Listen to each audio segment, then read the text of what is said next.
Hello and welcome to our Q&Agius. Hello. Hello. Hi. So every 2 weeks on this channel, we're gonna start a little talk show, called Tales Guild, Table Talks, that I am one of the hosts of. Our other host, Hans, I was pointing the wrong way. Oh, you're pointing the right way. Is unavailable today. Oh, it's flipped for you, I think. Guys, we're professionals. It's unavailable today, but it's fine. I've got these goofballs to keep me going. And yeah, we're gonna answer some fun questions. We've already accumulated. You're doing great. Accumulated a handful of questions. And I'm excited to dive in. So we're ready. Yeah. I think I'm I don't know ready. if you can hear my excitement in my voice. I'm so excited. The first stream on the Tales Guild channel too. Answer some questions today. It's our first Tales Guild stream. Guys, first Tales Guild stream? Oh my god. Oh, Okay. Where do I start? we have a lot of questions, don't we? That'd be cool.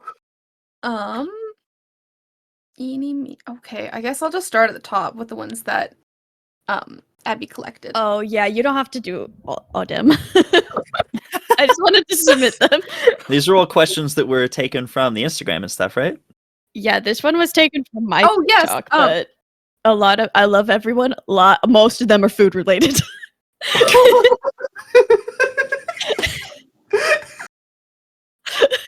It's so true. Or like we could start with this one of from mine, which it's somebody, they replied to the Instagram story on the Tales Guild channel, asking, why are y'all so hot? Genetics, probably. I don't know. Oh, Sorry, I need it. what can I say? I've been hitting the gym, you know. Today's not the day for that question. I have my stream light on with no makeup. So. We're all in pajama clothing right now, guys. Real. I'm always in. My hair is fake. What? So is mine. Oh my god. What? Twins. They Okay, were so fake? the first Of course question, they were seriously, fake. though. So the answer to the question is we fake it. That's the real answer to that question. That's probably native, Mickey. But our first real question is, what is your character's favorite sandwich? Ooh. Oh god, wait. Oh wait. And you can pick one of the NPCs or like any of the other D&D characters. I'll let somebody else answer first. Should I just point randomly, or are you gonna volunteer yourselves? Point randomly. Okay, well, I'm gonna bully Oh, Jay. that's Jay, not you go first. random! That's not random! How did I know? How did I know I was gonna be first? Veldren would probably, Predictable. I know. Veldren would probably... So, like, a black forest ham with fresh cracked black pepper. Pepper jack cheese, with probably lettuce, tomato, and sriracha sauce. He likes things a little bit spicy. Also, by the way, I'm Jay and I play Veldren on Tales of Agius. Yeah, don't worry about it. I don't need to know. But he likes a little bit of like a Abby? spicy sandwich. I'm being so bullied. They're all getting a sneak peek. Can we stop bullying each other on the new channel? We've been bullying. live for 10 You We've been live for 10 bully minutes. Professional Children, stream, children. by the way. Hey Jay, what's Veldren's favorite sandwich? Focus. I just answered. I'm the interviewer here. Fuck. The chat's getting like a You're sneak peek. ahead in the game. I God. can't even finish my sentences without. But yes, black pepper, black forest ham with fresh cracked black pepper, pepper jack cheese, with lettuce, tomato, and sriracha. I love that. Sounds good.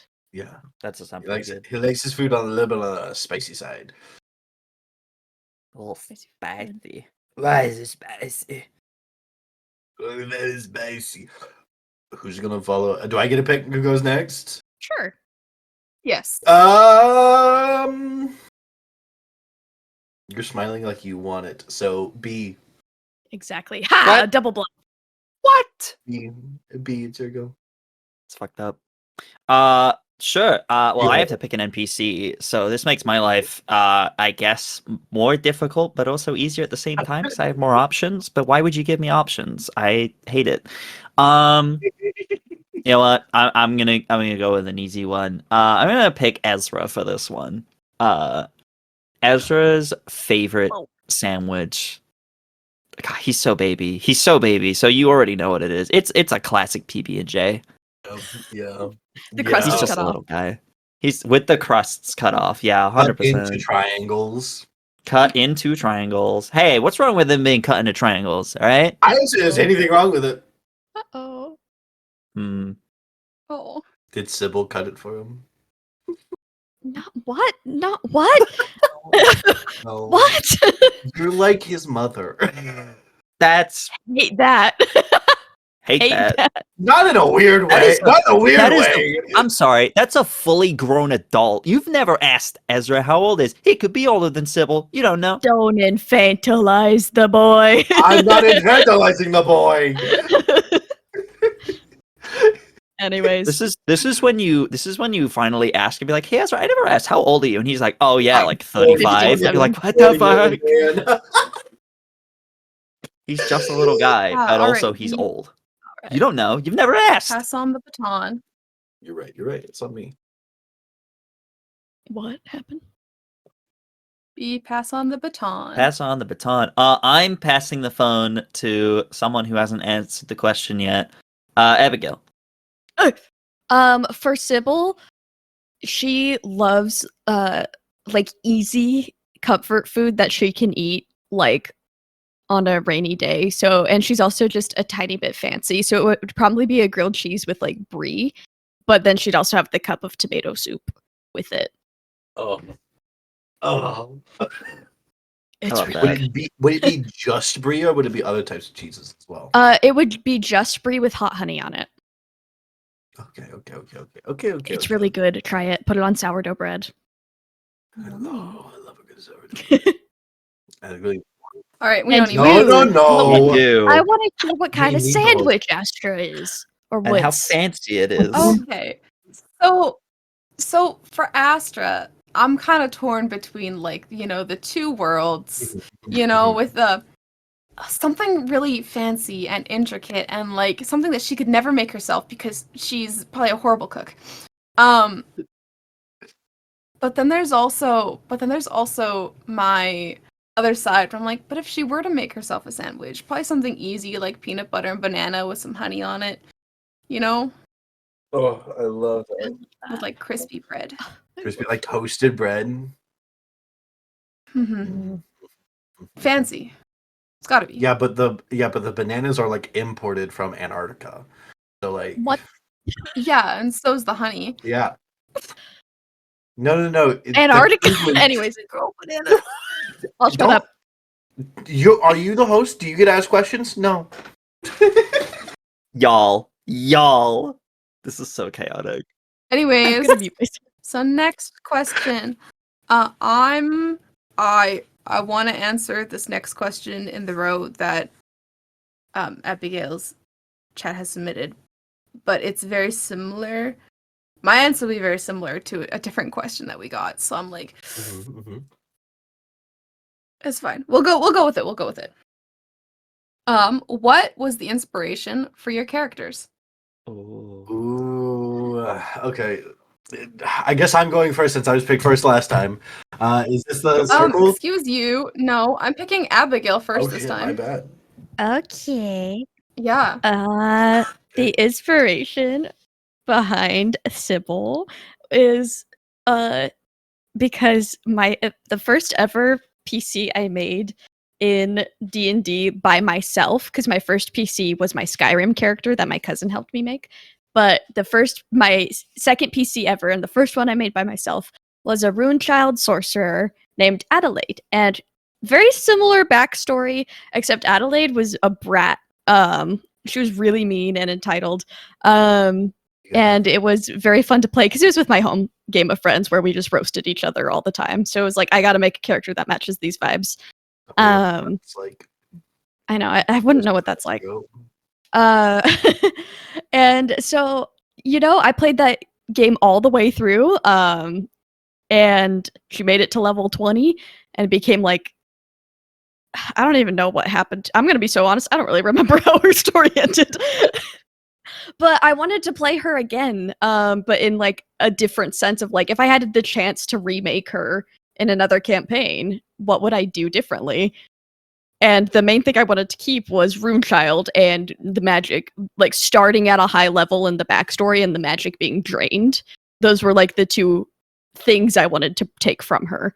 And so she was my inspiration.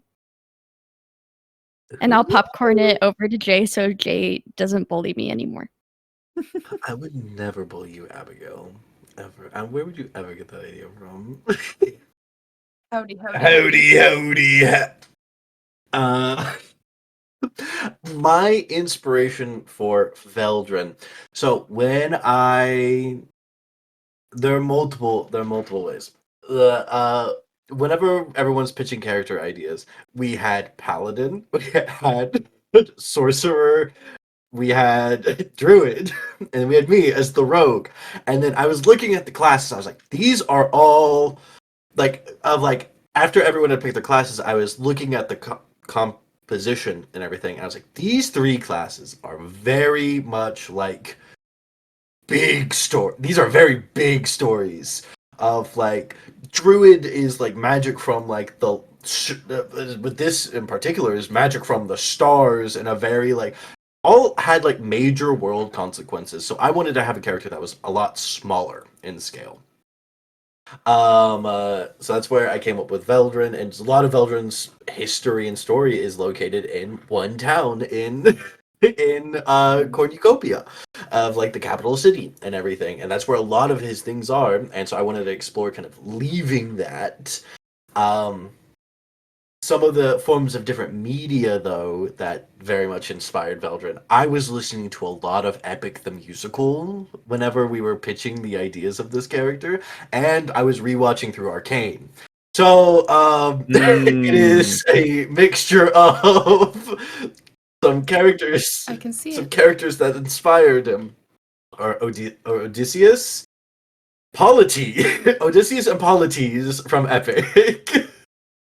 And then Echo and Victor from Arcane were other two very big inspirations that I had. Sickly frail boy. But You picked all my favorite characters. no. But yeah, that's where Veldren came in, and then it was like just a lot of talking to be about like how Cornucopia worked or how like Gloria worked and like the system behind it. And I was like, well, yeah, time to dismantle an entire system. Yeah, you really just said down with the system. It's a theme with a lot of my characters, unfortunately. Yeah. Just Hey, in a lot of ways. unfortunately, listen, Not unfortunately. sometimes the system is broken and it needs to be fixed. Yeah. That's what I'm saying. And I'll pass it on over to B again. How do you come up with your NPCs? My inspiration for NPCs? Oh, okay. I'll give you some insight on an NPC that we've seen a bit of so far, and I've made some hints towards this. But maybe this isn't exactly a spoiler, but it will certainly give you guys some insight perhaps for an NPC. I'll give you some what inspired Cell. Yes. Cell is one of my favorite characters, and I can't wait to see more of her. We've had some hints at her story and what's going on with her so far, but a big inspiration for Cell as a character is is specifically the MCU version of Agatha Harkness. Very witchy, very creepy, very doesn't do people super well, but that doesn't mean that they're a bad person. Maybe they've done some not so great things, but it might have been for a good reason. But yeah, people are hard for her, just like they are for Agatha, but ultimately they do care. So, yeah, a little bit of a inspiration there for sure. You will notice a lot of my NPCs and a lot of my world building things. You can see, like, I worry sometimes that I'm like crossing that line of inspiration versus just straight up stealing an idea for some characters, because I get some of y'all pick up on the influences so quick, and it's so funny, specifically Kozak, his voice immediately within about 2 seconds, and you can see it on stream. Even in the clip that of when Kozak was introduced, literally about 5 seconds of him talking, Abigail immediately picks up on who he is inspired by, not only in voice but also in character vibes. And it's so funny because Abigail has a little crush on that inspiration, so it makes things very interesting. Trying to exposing you, motherfucker. I'm exposing. So Kozak Sybil shippers, get on it. Yeah, get on it.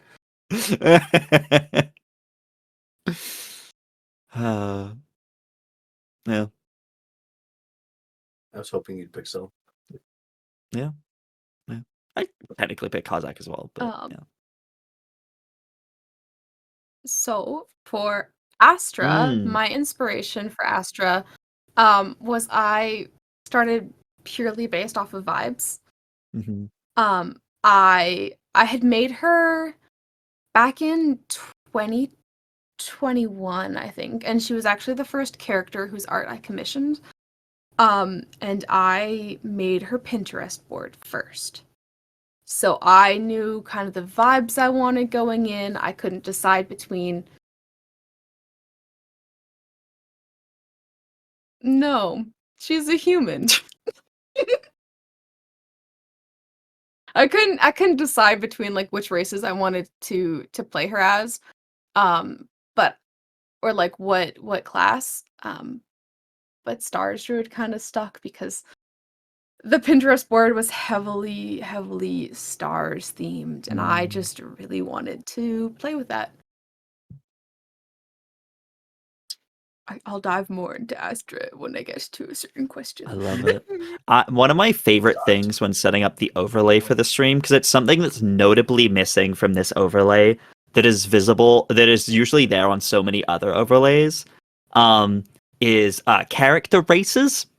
We don't have that because when we started, there were so many people that came to me like, hey, can you like keep my race a secret? Because like I want it to be like a secret thing. Like multiple people. And so I went, okay, I guess we just won't put it on the stream.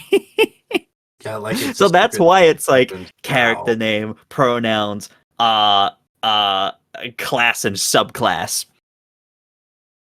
Yeah, that's why we don't have people's races on the stream for their characters, because they were all secret. I haven't told anybody what Astra's race is specifically yet, besides B. Yeah. They've guessed, Yeah. but that's not the point. I hope you've told me what it could be. She's human. All right, we'll move on to the next question if we're ready. Game. Scroll. We do. If your character was an ice cream flavor, what would it be? I'm gonna pick B first. Oh, pick an NPC. Okay. It would be. Oh, okay. I'm gonna pick Cell again, And I'm gonna say black licorice because I know, and that's the face I was looking for because she's one of those characters where not a lot of people like her. In fact, a lot of people seriously do not like her and can't understand why other people do. But there's a very niche set of people that understand and appreciate the flavor. And you know what? Those people are great. So yeah, that's what I think.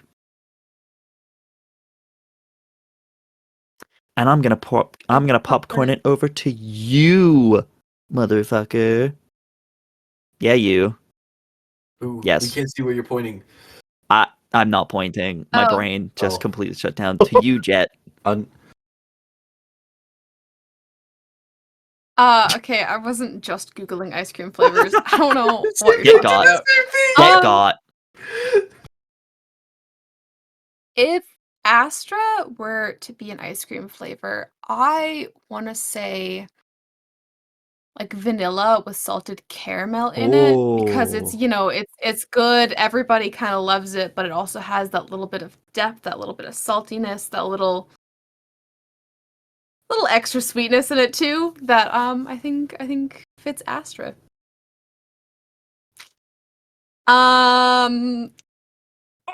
Popcorn it again. How could you do that to me? To Abby.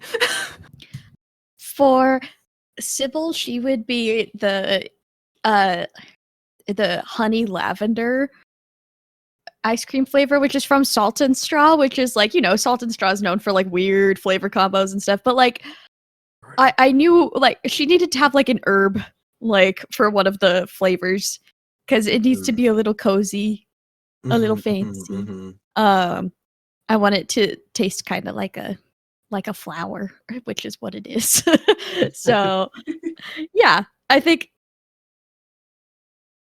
honey lavender works for her. And it's also like a light purple, which is her favorite color. Oh. I think that's that. All right. Oh, I guess I'll popcorn it over to Jay. Oh no! Or you could just skip Jay altogether or just go to the next Yeah, I question. think we're good. Go for Yeah, it. I think we'll go to let's that keep one going. actually. Yeah, no, let's go. Wait, no, I'm curious about Veldren actually. I might not like Jay, but I like Veldren. Wow. See, see, chat. They bully me so much outside of stream. What's No, so I'm being funny, so Jay, nice. is that you froze for a second, so your little crash out you had when Jasper said that happened sped up. It was very funny. Understandable. Veldren would be almost similar to Astra. It would be a vanilla, but with like strawberry chunks into it. Definitely not because that's like my favorite ice cream. But also just because like Veldren is very unassuming, very unassuming, very pleasant, a very likable person, and everything. But every now and then, like digging deeper into Veldren, you hit a little nugget of flavor in there. You know, you go like, "What? Wait, what did you say? What did you say? What? What? Go back real quick. What was that about?" What was that about? Like the nobility not really having reason to like you? What was it? Oh, we need to backtrack on that so bad. We do. Yeah, we do. Oh, boy. Yeah, Should block that out of the brain. vanilla with strawberry trunk. Trunks. I don't know why I couldn't say that. It's a type. Sorry. Okay. Okay. Next question. I'm gonna ask this question, and then I have to step away from my computer for a couple seconds, but I will still be pass it listening. Okay. You said I was gonna pass it to you. I'm sorry. What is the NPC everybody wants to know more about? Oh, I can't answer this question. Just because. Just because I can, I'm gonna pass it over to Jay. Oh, what NPC do I want to learn more about? Oh, there's a lot of really good choices. Cell is an obvious answer, of course, but I'm not going to pick Cell because that is the obvious answer. And we've got a little bit of Cell. We've got a little bit of Cell lore. We've got a little bit of Cell lore. Yeah, you I got a would little bit of solo. love. I love Davari so much. I would love to get more Davari lore. Like, but I tell you, I've been in love with Davari since the moment he showed up. Yeah, yeah, he's got One some of my lore. favorites. Yeah.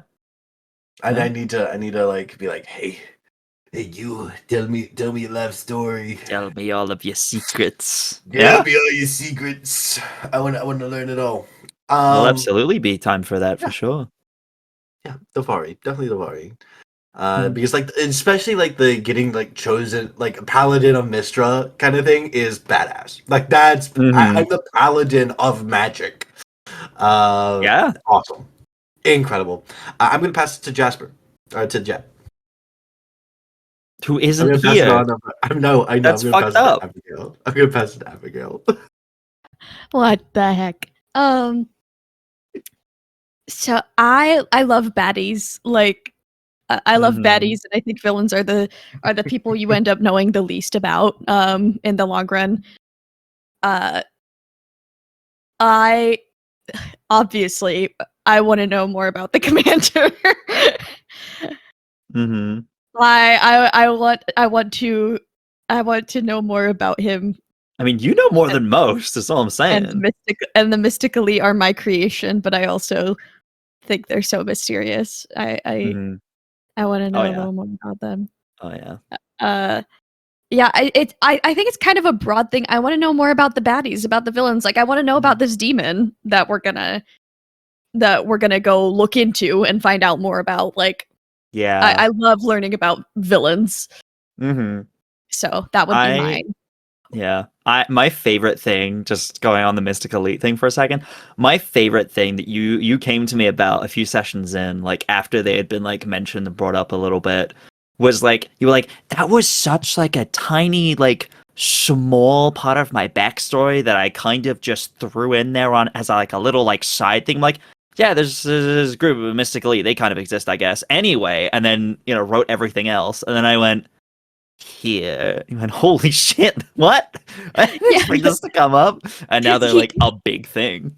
he had to be the commander of something, and I didn't want to go here. B, you probably have a general for like a Gloria already. But what if I yeeted them out of the story, and put a new one in? So I was like, he's got to be the commander of something. How about a special task force, anti-magic task Mhm. force?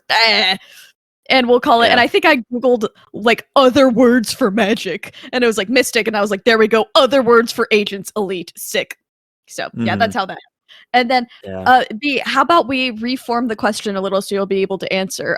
What Hmm. NPC are you most excited to reveal details about without giving that away? Oh, okay. Well, okay. Well, I'll broaden that a little. Well, I'll shorten that a little more. NPCs that you've met so far, because there are NPCs Yeah. that you haven't met that I'm like, I can't wait. But like, I don't want to. Yeah, I could be like, oh, there's an NPC. There's so many NPCs that you haven't met yet that I'm excited for you to learn more about. But of the ones you've currently met that I want you to know more about,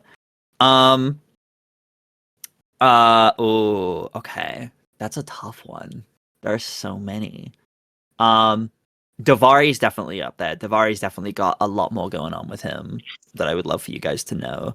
My thing though with my NPCs, that these wonderful people have learnt very quickly is that I have no chill. So every NPC that these people run into, it's very rare that that character does not have a full story.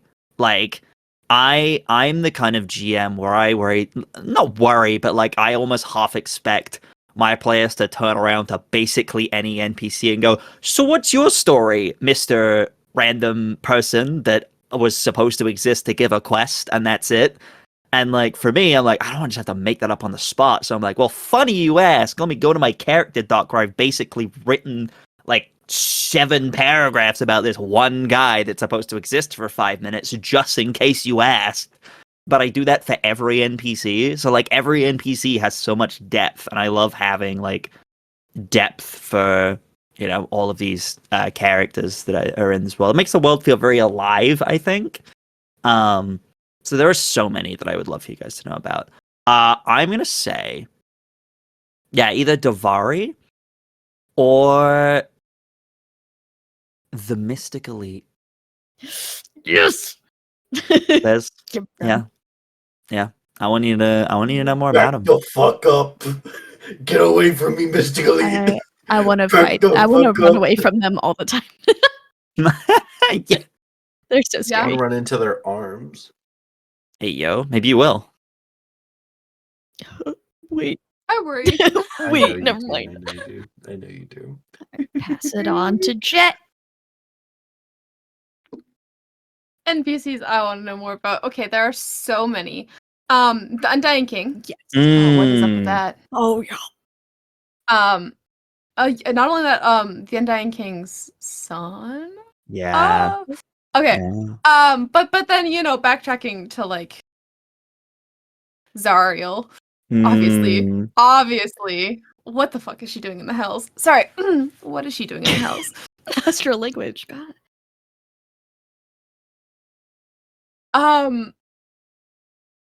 And then obviously more current to the ones that we have. I want to know more about Zydus. I'm very curious because he comes from a different place entirely. Oh yeah. Like Final his frontier. lore is so Space. different to literally everyone else that exists. Like every other NPC that exists, it's like, oh, here's my lore within this world or this realm or maybe whatever. For him, it's like, cool. I come from an entirely different background, from an entirely different part of the universe. Huh. Like that lore is so different. And, you know, maybe it'll be relevant in a different place at some point. Who knows? Maybe not here. Who knows? What? Maybe somewhere else in the Ages verse. That's crazy. Doubt it. Crazy. No. crazy. I was crazy. Oh, once. okay. They locked me in a room. No, Undying King is definitely another one that I'm very excited for you guys to know more about. Because, like, I think it was one of those things where at first I was like, Undying King, and everyone kind of has that thing where it's like, oh, okay, so he's like evil and he doesn't die, and we gotta find a way to kill him. And I was like, no. He's just a guy. He's just a guy that is He's just a undying. dude. He exists. He's been around for thousands of years. He's just bitter because he's Just a old dude. and has existed and looks at people like you with your mere mortal problems and go, you'll be dead in 80 years. You're literally a speck. You don't matter. Yeah, I Like- got a little bit more. Oh, so like Edward in Twilight before he meets Bella. Sorry, Edward in Midnight Sun before he I meets. hate it. I hate it. I hate that What's the comparison, next actually. question? Oh, No, God. No, Jen, I want to hear more about this. Okay, how did you and everyone on this cast get to be so amazing? Okay, that's Sorry, not a just real for question. chat. That's He's not a a real jaded boomer. I love that. He is. He is a jaded boomer. Back in my day, I bought this castle for $6. I don't know why anyone else can't get their What's- houses. Undying King, Actually, what's though. $6? What's this dollar currency you're talking about? that Back in doesn't my day, exist we had it anymore? in US dollar. Back in US my dollar, day, not these I damn bought this black old entire gold pieces. castle for 10 copper pieces And a head shake. and a head shake. That's a very sweet question. How did we get to be so amazing? I just don't think there's Bravo. real answers to that because I don't know. No? That's very sweet. Okay, the next real question then is one that I'm really excited for. What does your character creation process look like? Oh God, there's. I got. Yeah. Oh, No, I got Jay to start first last time. I'll get Abby to start. All this right. So, the character I start with is never the character that ends up on the That's so true. on the stream. So Sybil started out as not Sybil. I started out with a satyr pirate bard from the Aurora Isles who was going to be kind of a little chaos gremlin. And then I was like, no, I want to be a little more grounded, especially in a world where magic is illegal, because I feel like she would have like gotten into a little trouble, and I didn't want to do that. Like, as in, kind of on purpose get in trouble, you know? Because Sybil gets in trouble on accident, I you was know? about to That's go. backstory stuff. Yeah. It was Sybil? Like there's story purposes for why Sybil's in trouble, whereas this girl would have done it for the lulz. And I was like, I feel like she would have been too distracting to the campaign. So then I looked at Ashenvale, and I was thinking, what if I was like a lady in waiting to the court there, and then I went like a Dampier, and I didn't have a class. That one was very short lived. And then I was going through like my hero forges, and like also going through this baby right here. And it was, and they, you know, they kind of have updated the Runechild since I last played the Runechild. So I was like, let's go for round 2. And I went back through it and reread it. And there's something that was said. I don't know if they say it here. Yeah, they say that the body becomes a conduit for like the weave. But in the old one, I think they literally use the word like arcane battery, and I was like, great. I'm gonna make a drained battery, like, and how the person who wants to use her views her is as a battery. And then I just kind of wanted to see how sad I could get it. Yeah. Made her so sad. And I gave B the backstory, like, kind of was like, okay, here, how about, like, hear me out, this. And I was like, she's like the mayor's daughter of a small town, and, like, her power surges and grabs the attention, and then she gets taken by this group, like, the Mystic Elite, and ends up, like, with this guy, the commander, who's, like, higher up. And she goes, okay, so what if instead of the mayor, your parents are part of the council, and this guy's also part of the council? And I was like, you said it, not me. You made her have status, not me, because I make a lot of characters that are like princesses and stuff like that. So this one was not a princess. And she's not a princess. She isn't. She's a lady. She's a former lady. But yeah, then Sybil showed up, and gosh, she's sad. But yeah. Big props to B for how the session 0s and session 0.5s are handled. It helps us get into character so much and figure out the details of our backstories. Like that helped me realize how intense the backstory was, and it helped me figure out like Sybil was going to be a little more than she is now. And I was like, we're going to have to, it made me figure out we need to work up to that point. Like her starting point right now has to be different from how she ends up. So like the Sybil you see today is not the Sybil you guys will see in 30 sessions. Once we're out of Gloria and stuff. So yeah, character creation is long and wonderful, and I need everyone else to go on tangents as long as this one, please. A sub question before we move on from you. A very important question from chat about Sybil being a battery. Is Sybil a double A battery or a triple A battery? That kind of sounds like a titty joke. I don't think anyone thought it was a titty. Battery is optional. I don't think you're the only one who thought that as a titty joke. All right, everyone. How good is Hans's answer was 9-volt battery. So yes. Okay. Well, she Car broke battery. the. All right, getting away from the joke I just made, and to actually answer the question, she broke the scale of magic that, that was tested during the session 0. She's probably a generator, and Veldren's going to get into that theory in game later. So she is a generator. No, she is a generator. Yeah, that's a for real answer. She's a generator. Yeah. yeah. Like legitimately. Sybil is a solar panel. Sybil is renewable energy. Thank you very much. Yes. Sybil is green energy. Sybil is green energy. All right, I'm gonna pass it over to Jet because I know that Jet has something locked and loaded, and I want to hear it so bad.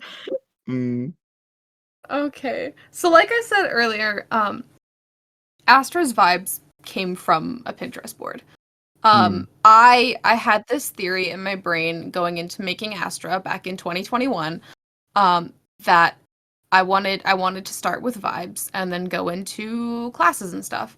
And that's when I learned about the Circle of Stars Druid. I hadn't really played a druid. This is my first time playing a druid on a stream. I've only played a druid for a handful of sessions. I will never wild shape. I will never wild shape. I'm so happy for that. But yeah, so for Astra is I made this Pinterest board, which was very starry vibes. Had that little bit of darkness, of course, with like her blackened fingertips. Had the horns, had like the vibes were immaculate, and like she fell in love with the prince, and all sorts of like things. There's a bunch of quotes and stuff, and based off of those, I decided how Astra's backstory was gonna go. So I wrote it up. I put bullet points, and then I got my partner at the time to write it up for me, because I'm not very good at writing things. And then eventually, so I've played Astra in a couple different campaigns. So my first campaign that I played Astra in was a kind of not quite Strixhaven game, because Strixhaven wasn't out yet, but like a magical school game, which I only played for like 2 sessions because I was playing with my partner, and then we broke up, so I left the table, as life goes. And then I hadn't played Astra in a few years when my friend Fish was like, "Hey, would you like to play in this game?" And I was like, "Yeah, absolutely." Fish being Crit Awards board member, Fish Finley, who is amazing. Love If you're not Fish. following Fish, go check them out. Shout down. out Fish. This was the home game. This was a home game that I played with. If you look in the side chat, there's Seamus. Seamus has played Astra, or has played with me as Astra before. And yeah, I was kind of pulled in for, I want to say 5 sessions. It was probably more to wrap up the campaign. And that was fun. My character was a daughter of the goddess Ptolemy, and that was fun. We lived on this flying constellation bear. It was really cool. And yeah, when I brought and adapted Astra to Aegis, I was like, I want her to be a child of royalty, if that's possible. And B went, bet, actually, Zariel. And I went, oh, Zariel. Still the most Yeah. crazy fucking reveal. I love doing stuff like that though. Oh my Because God. I love just making things so interesting, you know? Because that's another thing is that whenever anyone thinks of Zariel specifically, everyone thinks of current Zariel. Like that's a thing that I love doing, even with pre-existing like D&D lore characters. Is I like taking them and then like messing them around and mushing them around a bit, and not like changing them, obviously, like not fully changing them like so they're not the same character anymore, because at that point you might as well just make a unique character and like make an OC rather than, you know, trying to go off the name of a pre-existing character.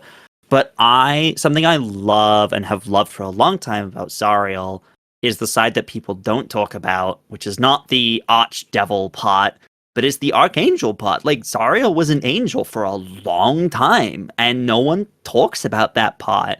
And I knew as well the effect it would have bringing up Zariel and being like, oh yeah, Zariel, you know, this good person. And everyone obviously having the preconception and being like, where Zariel? It's like, no, she's good. And you're like, but what do you mean? It's like, she was before.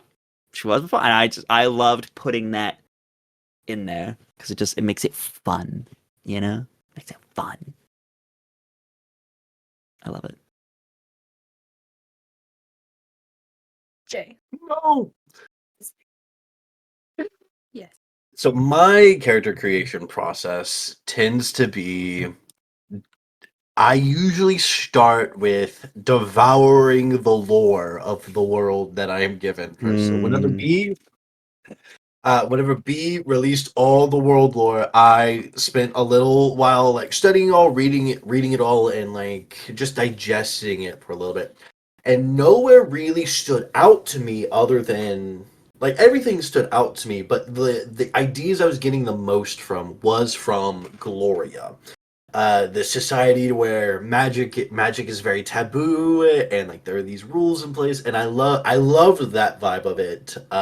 So and like I said, I was just rewatching Arcane, so I had a bunch of like Runeterra lore in my head. Which, if you don't know, in Runeterra there is a uh, fellow kingdom that also does not like magic. So I was very much just had all of that mindset going on the time.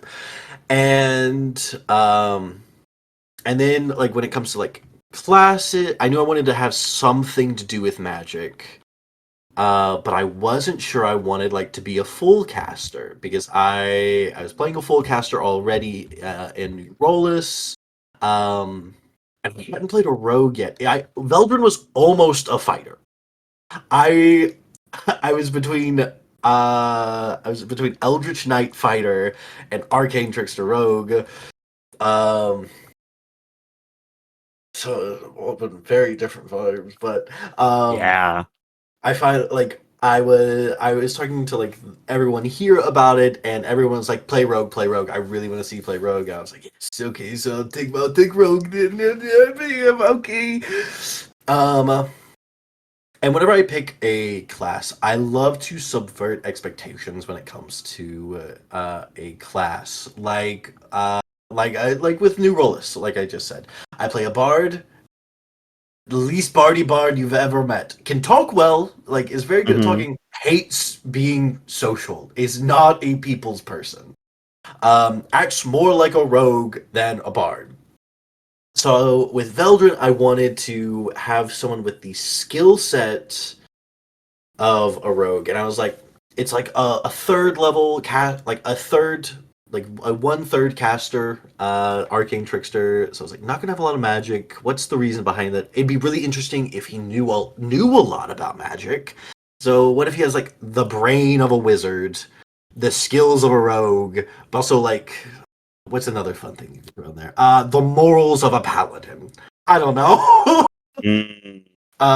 So I love like subverting expectations, and then after like I get all of that down, after I get like the personality down, I always need to have a reason why they're adventuring. You know, why are they leaving their safe, comfortable home to go off and do all this dangerous stuff and fight monsters? There has to be a good reason for that. Otherwise, the characters will be like, "Well, I should just go home. Like, I almost died. I need to like save my life. I need to like retire." And I am a big. I have a pretty large family myself. And so I'll pretty much always end up having characters that have siblings. Um, I think it adds a lot of depth to a character to have a sibling. And I was like, so like, what if he has a sibling? What if sibling is sick? And then going back and forth with B for a little while, we came up with the curse. I didn't know what the fuck the curse was in the beginning. I had my suspicions after our session 0, with that haunting ass crying sound. But yeah, and then just building off of that, there are things that I can't get into with Veldren's backstory because we haven't gotten to them yet. But like, Mm.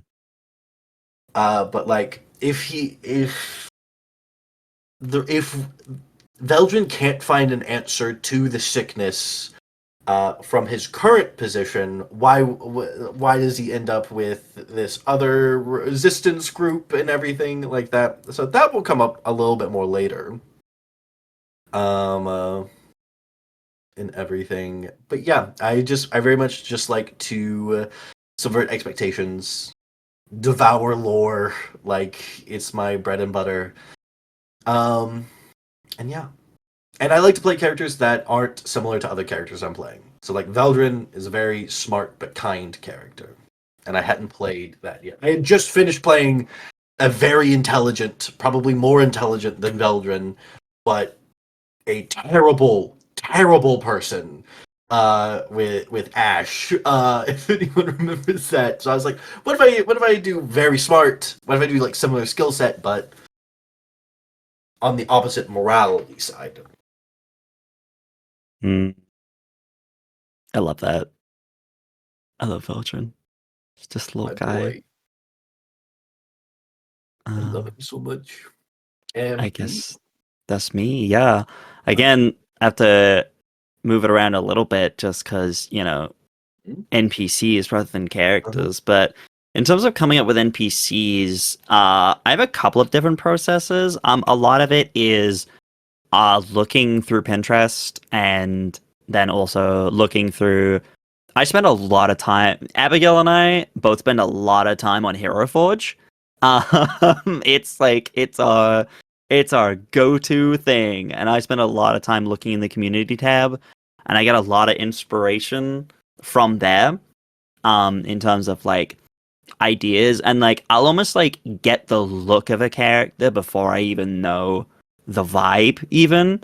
So like I'll see something and I'll go, that I like that. How can I make you a character? What would you be? Where would you be in this world, and what purpose would you serve?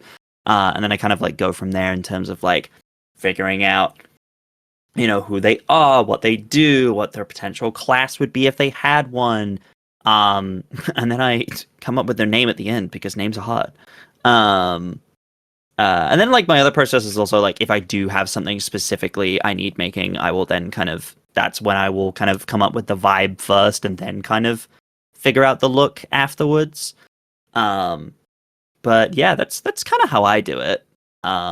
With NPCs and stuff. I then also, instead of I kind of mentioned this before, I give them all so much lore and backstory, and just they all are important in some way, whether it's effective to the plot in any way. Not always, but every NPC. I feel like every NPC serves a purpose, and that can be a greater purpose, or it can be just a purpose that is more than just surface level. Like I do always want to have kind of NPCs on hand that feel alive. I don't want it to like feel, even if it is just an NPC that's going to exist in a shop that you're going to go into once. Like I'm fully aware that a character from 2 sessions ago, Tide, is a person that you guys will probably, half of you won't even meet. Literally only Astra has met them at this point. And so I'm like, that's an NPC that existed in a magic shop that maybe you'll go back to once, maybe. But outside of that, they just exist. But like, I know their story. I know where they came from. I've added details that are, fun and interesting about them. And that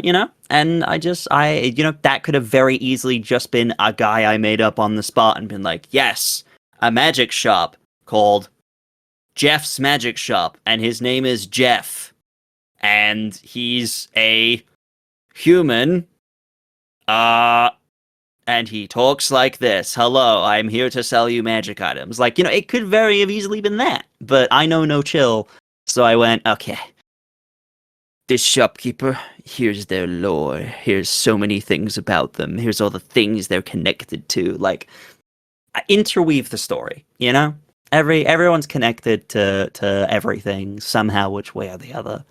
Again, whether that's in a greater way or just to make the world feel alive. So that's my character creation process, or at least NPC creation process. Chaotic, to sum it up. Controlled chaos. Okay. Time to get into some of the ones that our crew has messaged us.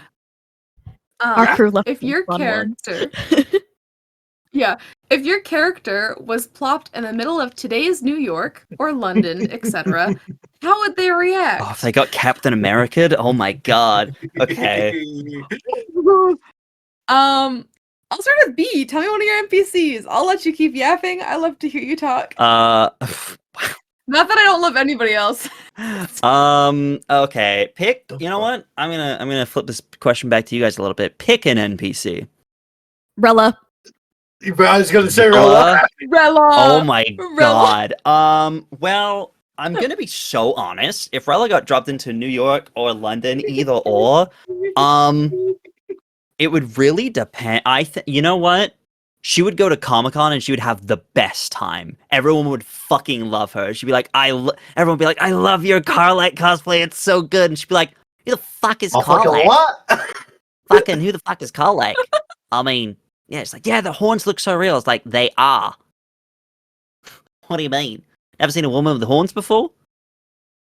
And like, is that tail is like electronic or something? It's like, nah, pretty sure it's flesh, mate. Just like the rest of me. Yeah, no, she would thrive.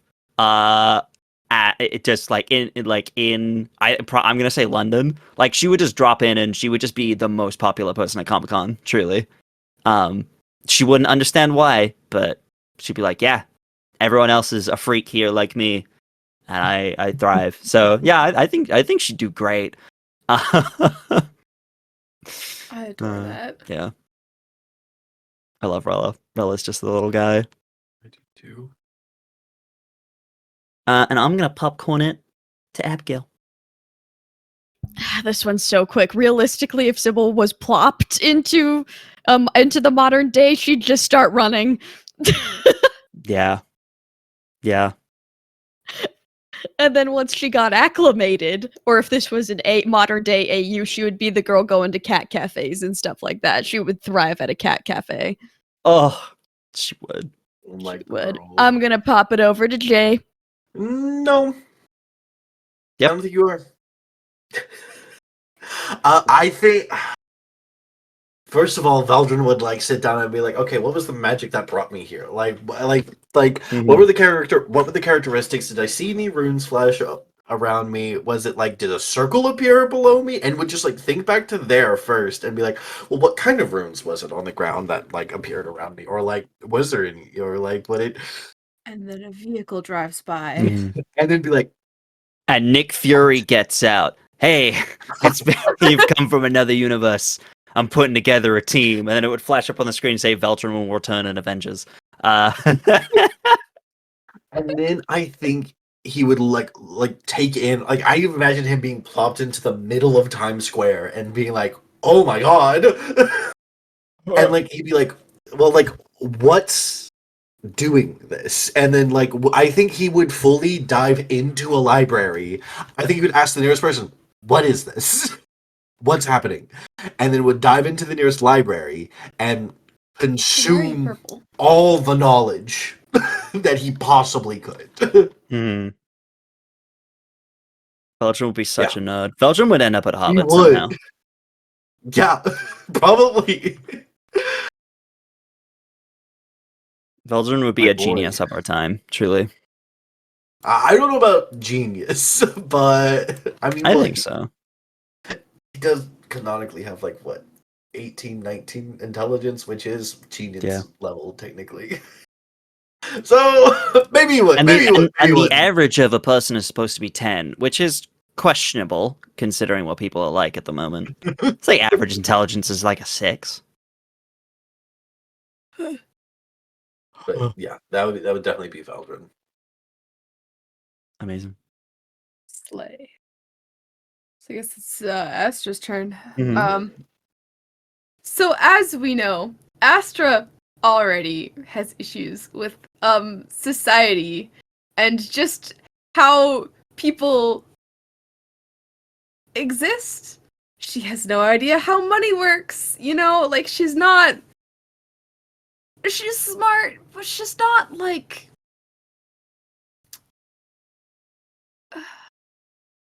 she just doesn't, Yeah. So you put her in the middle of New York City. She's getting scammed. And she's gonna be so confused at all the flashing lights, all the billboards and everything, and so confused with all the vehicles and all the noise and all the people. I think that, she should do the same thing that she's kind of doing in Mistral City, and she's gonna try to hide her horns because nobody else has horns. I think that Astra's already having an existential crisis and an identity crisis, and I think that she will crumble.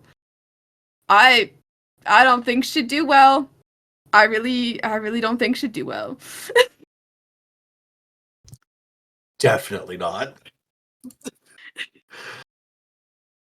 I love her.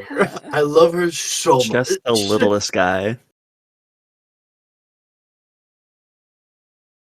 I think she would cry. Mm-hmm.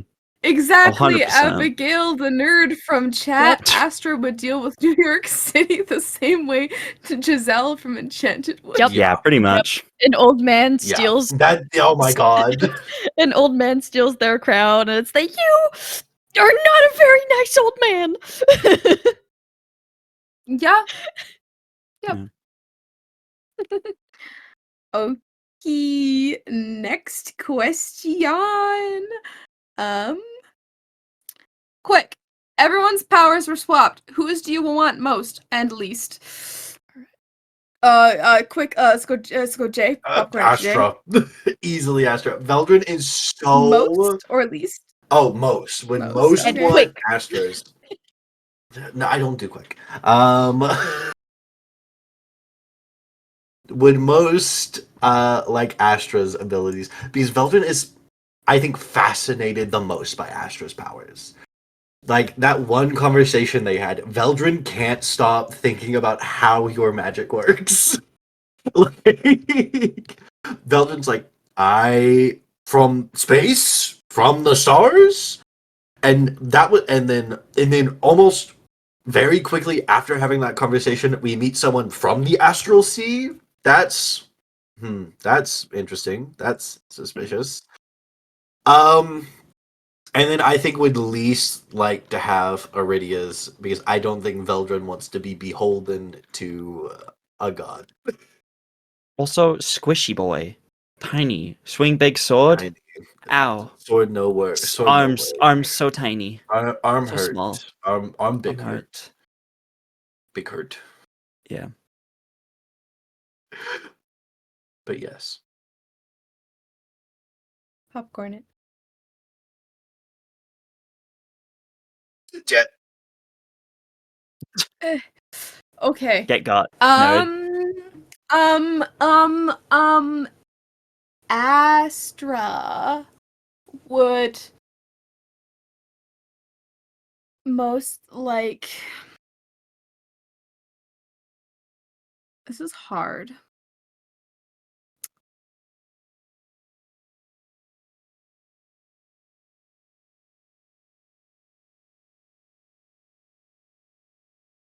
This is really hard. Think of I mean, NPCs too. That's for NPC.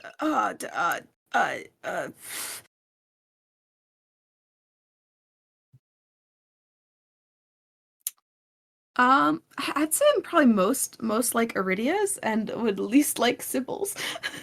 Understandable. Correct.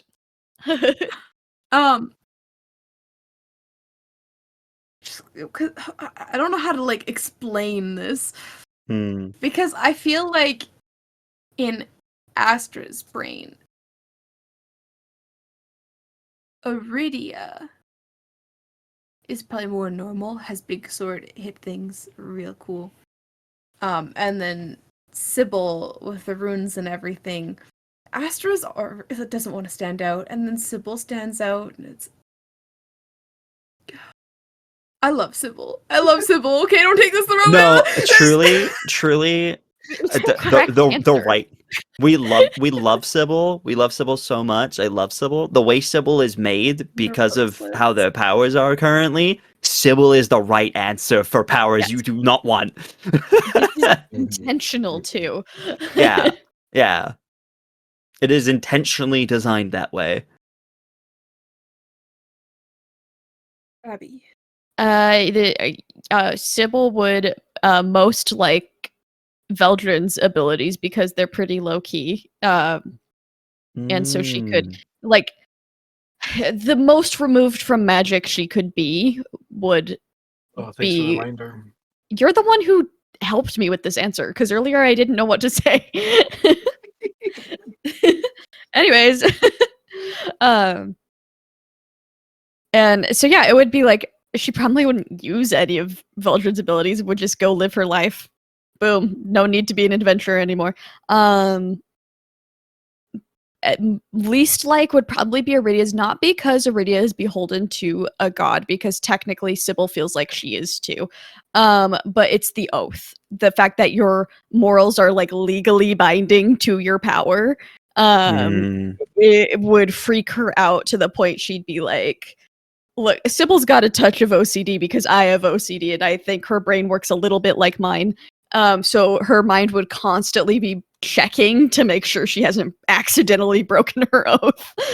Yeah, that makes sense. Also, the thing is as well, specifically with Iridia and her oath as well, it's also a vengeance oath, and Sybil is like the furthest thing from vengeful whatsoever. Like you'd face someone and they'd be like, "I'm gonna kill you," and be like, "I'm not gonna kill you even though you hurt me," and then suddenly you'd feel a snap and your powers would go away and someone would show up and be like, so Pay me so you 2,000 broke your gold. oath.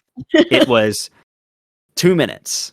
It took you 2 minutes. The first guy you faced. Yeah. You gotta show me. Yeah. Hey B, IRL. Whose powers would you want the most, and whose powers would you want IRL? Yep, IRL. What? I'm trying to adapt this. Oh god, I mean, NPCs included. NPCs included? Ugh, that's scary. I mean, easy answer is she's technically an NPC, Mistra, because I'm a feeling goddess of magic. Oh my god. That's so funny. I want to be a goddess of magic. Hell yeah. And then least, it would be Ezra, because that is so not being able to control it. Oh my god. Oh my god. Oh my god. My boy. Like truly, I know Sybil's fucking going through it with the magic and everything right now. Ezra's is like yours is like, oh, I got like a problem with these fucking circlets that I can't get off, and they're fucking with my magic. But one day you'll get them off, and you'll be able to figure out your magic's it. Ezra is stuck with that. Ezra is like, I have magic that could just kill me at a moment's notice. And that's scary. I don't like unpredictability, and that is unpredictable as hell. So, no thank you. No thank you. I don't want that. Yeah, we. Next one. I'm just gonna steal this one right from chat because I see it. Question for B Plays Games specifically. Yes. If you were to be a player in this setting, what vibes would your character go with? So if I got a DM PC, no. If I was a PC in this setting, oh wow, that's such a difficult question. It's a good Oh, question. It's a really good question. that's such a difficult question. I mean, maybe one day someone else will DM in this setting and I'll get to play. So maybe,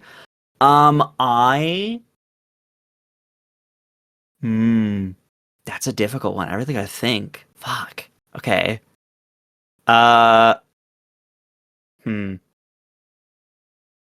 Maybe like a monster hunter or something from Ashenvale. Like very like Witcher vibes, I think would be very fun. Just very just like it's that thing, like this place is very like overcome with like the undead and stuff like that. Maybe no, not a blood hunter. Probably not a blood hunter, but just a monster hunter in general. I don't know, maybe a blood hunter, but also I don't know if it would be a blood hunter, to be honest. I'm not super familiar with the blood hunter class. It's not really one of my favorites. but it would definitely be some sort of Monster Hunter in some way in Ashenvale, because Ashenvale it is overwhelmed with a lot of undead and other creatures and other monsters. Doesn't mean that they're all bad. Doesn't mean that they're all good. There are definitely some bad ones there that are not good and need to be dealt with. And I would love to play a character that's built around that. That'd be very fun. That'd be very cool. Hunting out the bad monsters and getting rid of them. I think that'd be cool. I'd love to play that. Next question. How did you pick the names of your characters? Fantasy name generator.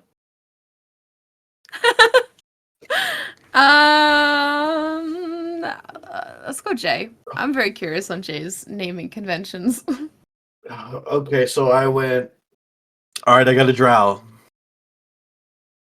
What's a name that kind of sounds like a drow name?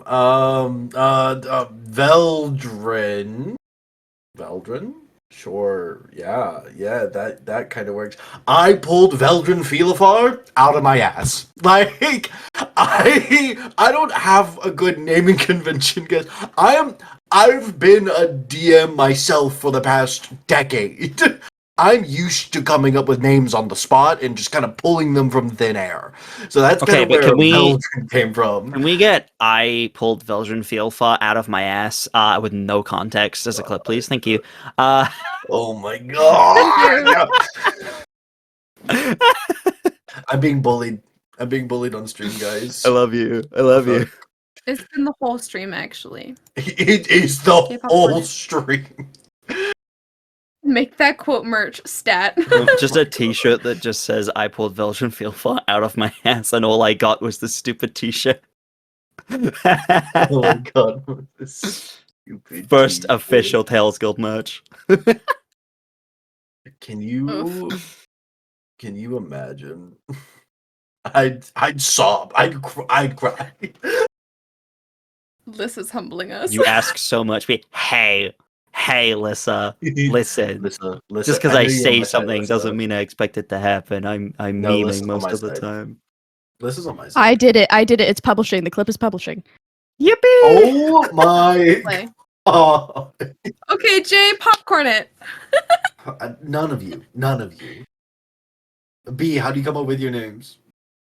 I already said fantasy name generator. It's either fantasy name generator or I spend 5 minutes being like, smash words together that sound vaguely fantasy, Google what it means so it's not something messed up, and then I'm like, cool, that works. Because the last thing I want to do is go, this name sounds kind of cool, and then I say the name and someone turns around and goes, okay, Wrong, interesting God. name. I'm like, uh-oh, too late. Uh-oh, I didn't know. So yeah, it's usually my process. Yeah.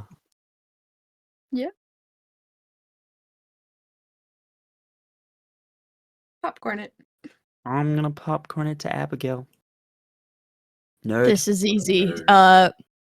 Sybil was always going to be some type of oracle character, and so I put in y'all say fantasy name generator. Don't sleep on baby naming websites.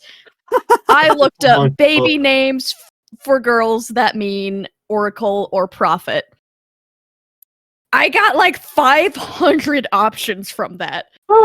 And one of them was Sybil, because a Sybil is another word for oracle. And I already knew that because I have played a Sybil before. But I used that. And then I looked up fancy surnames for Holloway, and it showed up, and I was like, there we go. And it took me a long time to figure out her canon spelling, because I was spelling it 2 different ways and didn't notice. Jet, your turn. Okay, so coming up with names is typically I find ones that pop up on Pinterest, and then I go, oh, this fits the vibe. Or like I'll find, like, for example, in my home game I play a sentient doll called what is her actual name? I just call her Audie. Audie, my love. Adelia. right? Yeah, Odelia. And then I shortened it to Audie, but I had found like old-timey names with cute nicknames, and I went, yes. For Astra, I found one of those, but it was also, I was in my Genshin phase really hard at the time. And I don't know if you know Catherine at the Adventures Guild, but she goes, Ad Astra Abyssosk, which means like something from the stars. I don't. But Astra means of the stars, so naming my character Astra is kind of on the nose. And then her last name is a constellation, of course. Of course. But I mean, other characters that I have, like I have one named Lyra Pithanio, and Pithanio is translated, and it literally means to die, because I played the alive version of her in a Strixhaven game, and then I was gonna play a reborn version of her.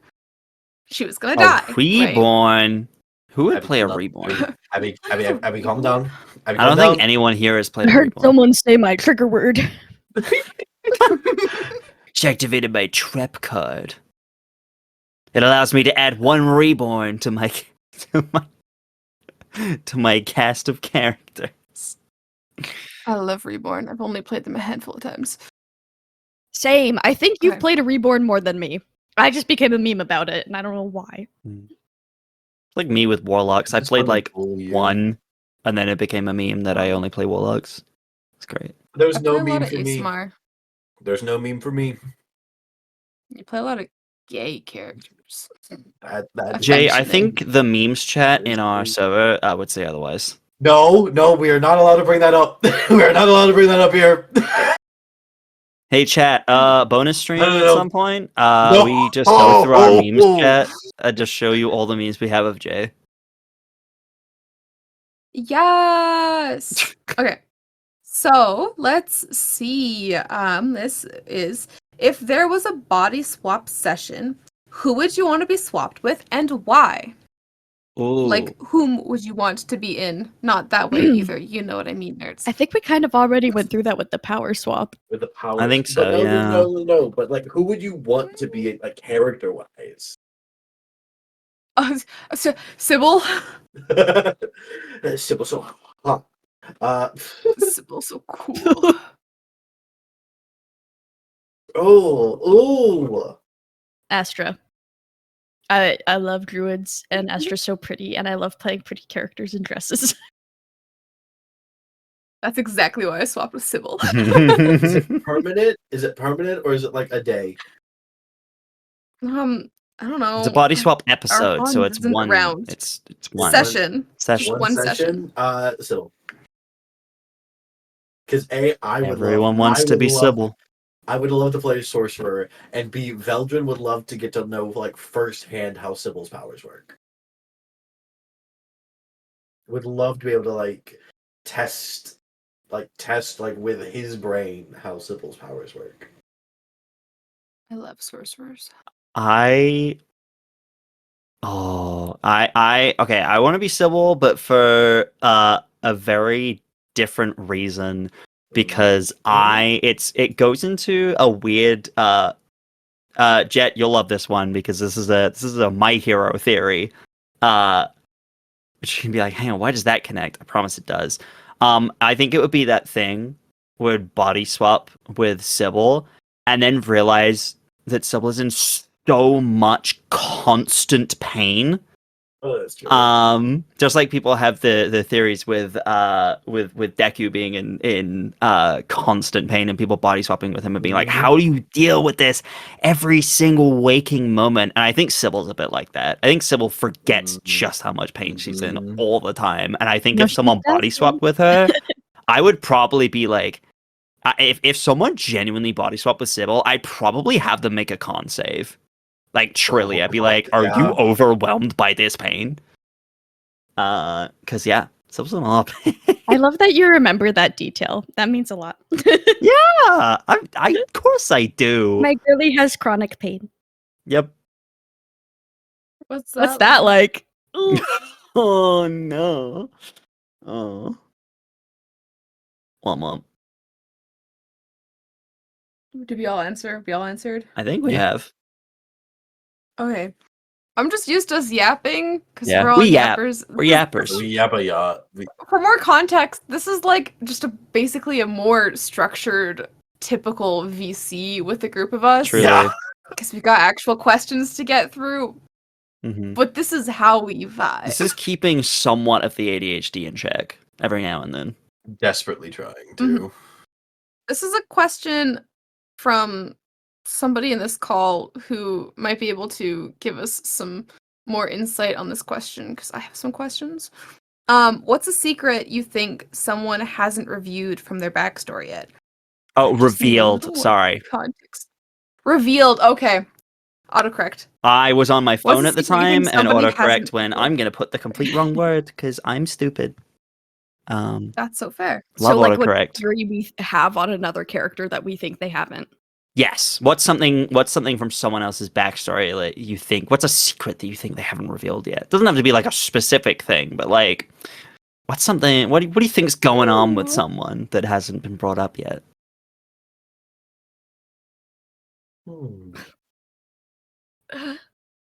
Someone popcorn. Gosh. I'm not gonna pick. You guys have to just choose yourself. Spit it out if you got something. Or I could put you on the spot.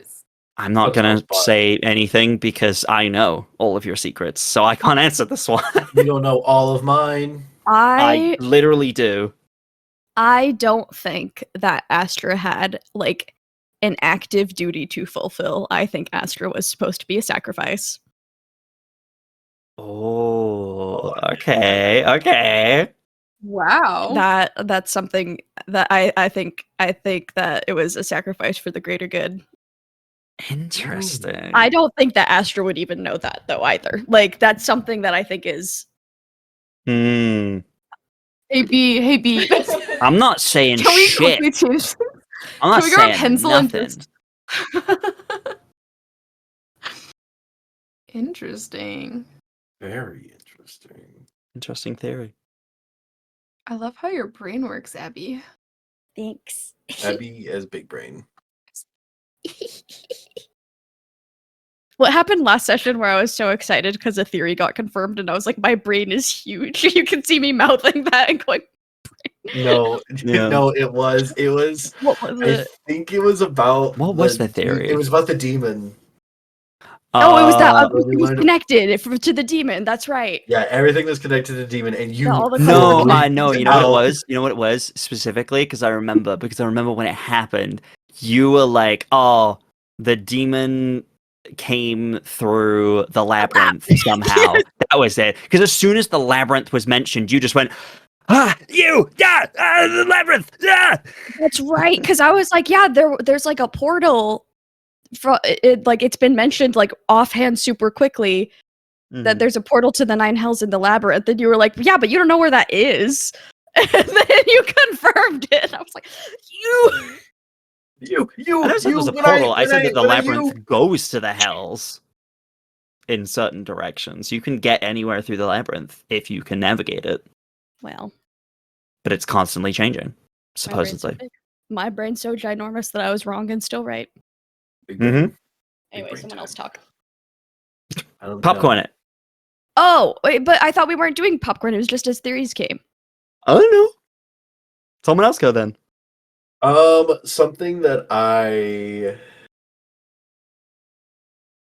Something that. Wait, what's the question again? How's the question phrased again?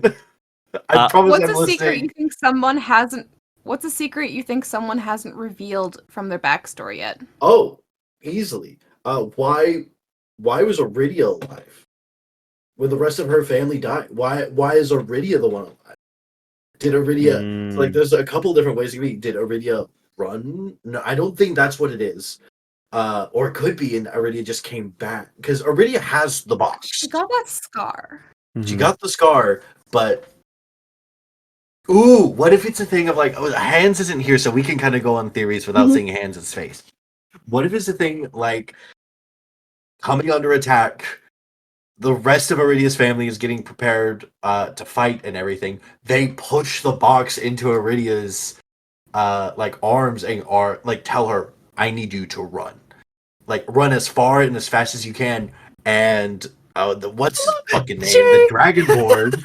The Dragonborn fucking corners her. I love that you went, okay, it was definitely not that she ran away, and then went, wait, what if it was that she ran away? No. No. Like my original thought was, what if she ran away of her own volition? Like ran away and then her family died. You know, like she didn't know her family was gonna die. But then, like, what if it's a thing of like her family told her to run, like gave her this sacred duty? And it's like, this is so important. You need to have this safe. And I think that happened very much. I think that happened because on Iridia's playlist, Run is one of the first Yeah, songs. exactly. That's exactly what my brain went to. And I know for some playlists, like the order matters. Like you consciously put something as the first my song. playlist and for my playlist, it always matters the order, 100%. Not mine. I probably should do that. Mine don't matter. But yeah, that's my theory. A game theory. I was gonna make that joke, but I was gonna wait till the end. God damn it! A game that's copyright. What's another one people have? Okay. I'm trying to think of one because I haven't said one yet, but my brain is blanking. It's a hard question if you don't have. It could be an NPC too. Yeah, it could be an NPC too. Because the I think NPCs all have cells are backstories. I ethic. made that very clear. I think cells are Essek in the sense that Cell could betray us. Like I think Cell's fate is in our hands on what and if she's gonna betray us in the future or not. Mm-hmm. I think there's definitely going to be a thing where Cell could betray us. At some point. I really think that's the thing. That's why I want to like talk to Cell more and to befriend Cell and be like, hey, don't do that. Interesting.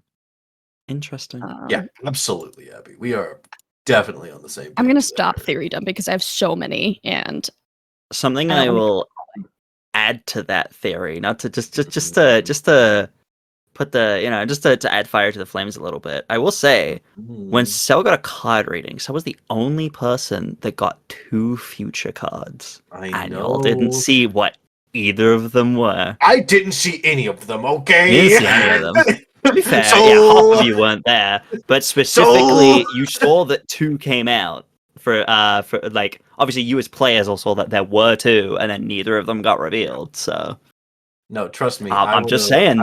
Been, it seems like their future could go one of 2 ways. I would have been fucking on that shit. Mm-hmm. I really don't have theory. That's fine. No, that's chill, bestie. Any of my Yeah. Any of my theories are kind of things that have kind of already come up in game. That's fair. That's so fair. that's all good. Mm-hmm.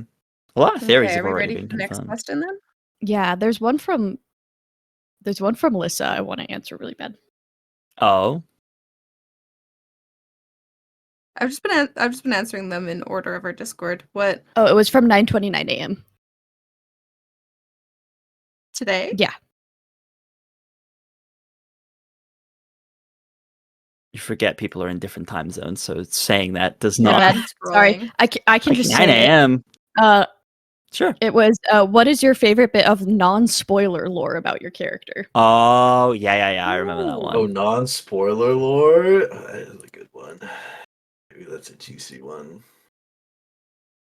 Abby, that means you have to popcorn it off. Okay, I'm gonna popcorn it to Jet. Unless you need more time. Popcorn to Jet. If you need more time, I'll popcorn it to someone else. I'm not here to be bully anymore. Non-spoilery lore about Astra. I'm gonna pull this up so I can reread it many times because I need to make sure the wording is fair bit of non-spoiler lore about my character. Not a spoiler because it's been mentioned multiple times in game. I love that Astra fell in love with a prince, but not only a prince, but like clearly a bad boy. And a prince. One might say I love. I need to read it. I need you to read it. Abby. That's a bad one. I've never played a D&D character before that has an ex, or necessarily has an ex that's still alive, right? Mm, So just I think it's cool. If/when it comes up more in game, it'll be so fun. All right, Jay. Of non-spoiler lore, my favorite bit. Oh, it's hard because a lot hasn't come out about Vel yet. Belle's backstory is truly the one that has been touched on the least. Like, actually. Yeah, and there's a reason for that. Mm-hmm. A lot of- Because I mean, it's a all lot in of it's- one place and y'all ain't going back there anytime soon. exactly. And it's not like of world-shattering importance either. Well,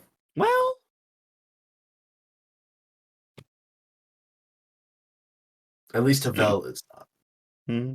I would say it's between romance novels, between Vel basically being a hopeless romantic, and then also the fact that Vel's parents are alive. You know, you have he's briefly mentioned it to Astra once, but you know, having a rogue's parents that are alive. A rogue with parents that are alive. Yeah, guys, I'm so quirky. My rogue's parents are alive. I know, I'm right? so quirky Oh and my different. gosh! Oh my gosh! I'm being bullied again. I'll popcorn it to a Sybil. It'll come up soon enough that I'm okay sharing it. Sybil can paint. She's a very good painter. Mm, And so at some point we don't need to RP it all out, but she's gonna, before we leave, buy a painter's kit so that she can start painting again. Because that's something she's very good at and something she really loves to do. I love Sybil. So Sybil's a little guy. I'm excited for her to be able to start painting again. Mm-hmm. And yeah, it was already kind of touched on a little. Sybil has chronic pain. That one's a little sadder, but it makes sense. She was trapped in one spot for 2 years and has gems embedded in her skin actively from the bracelets. So right at her wrists. So there is bound to be some little magic consequences for that. Some physical consequences. Yeah, that's all for her. B. This could be world lore for you too. This doesn't have to be an NPC. Is there a little tidbit about the world you want to drop? That's non-spoiler. Just a little detail you like. There is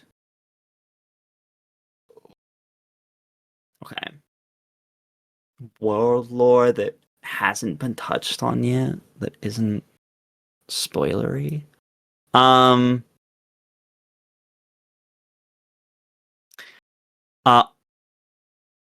Most of this world has been explored by one person or the other. There are very few places that people have not been. Iceward has not been fully explored. Well, I want to go to Iceward so badly. Being has not been to all parts of Iceward. At least not a known being that has been able to come back and write about it. Yes. See, that's so funny. And put it on maps. I almost made Veldren from Iceward in the beginning. Mm-hmm. That was the only other place that had stood out to me.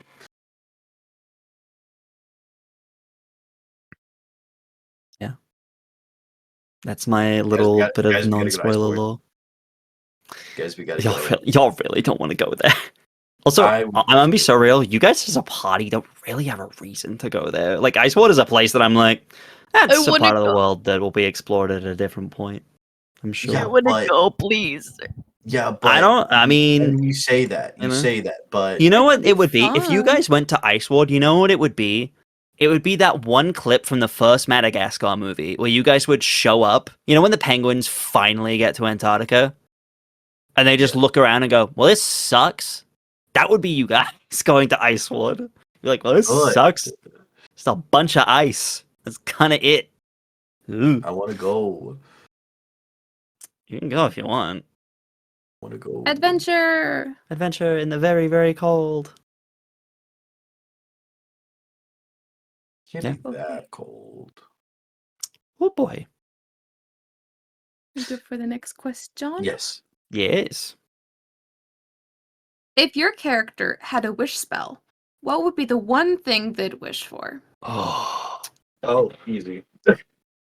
I feel like we all have very quick answers for this one. that's an Maybe easy one. Mhm. let's start with Jay. If Veldren had a wish spell, He would wish for his brother to be cured, like immediately. Like it would be without a second thought. Let's say we're pulling this from the deck of many things. It goes, oh, you have a wish spell. It's already gone. Brother is no longer ill. Yeah, 100%. Yeah. Yeah. That's why I know Veldren is literally the most good aligned character. He's so good and I love him. Very good aligned. That's my boy. My boy. Little fella. I love him. I love him a lot. Like, he wouldn't even, because most people will be like, I wish I had the power to cure him, because then I have the power to... It's like, no, I just want him cured. I There's too much don't want that can powers, go I wrong want him there. cured. There's too much that can go wrong there. That's fair. It's true.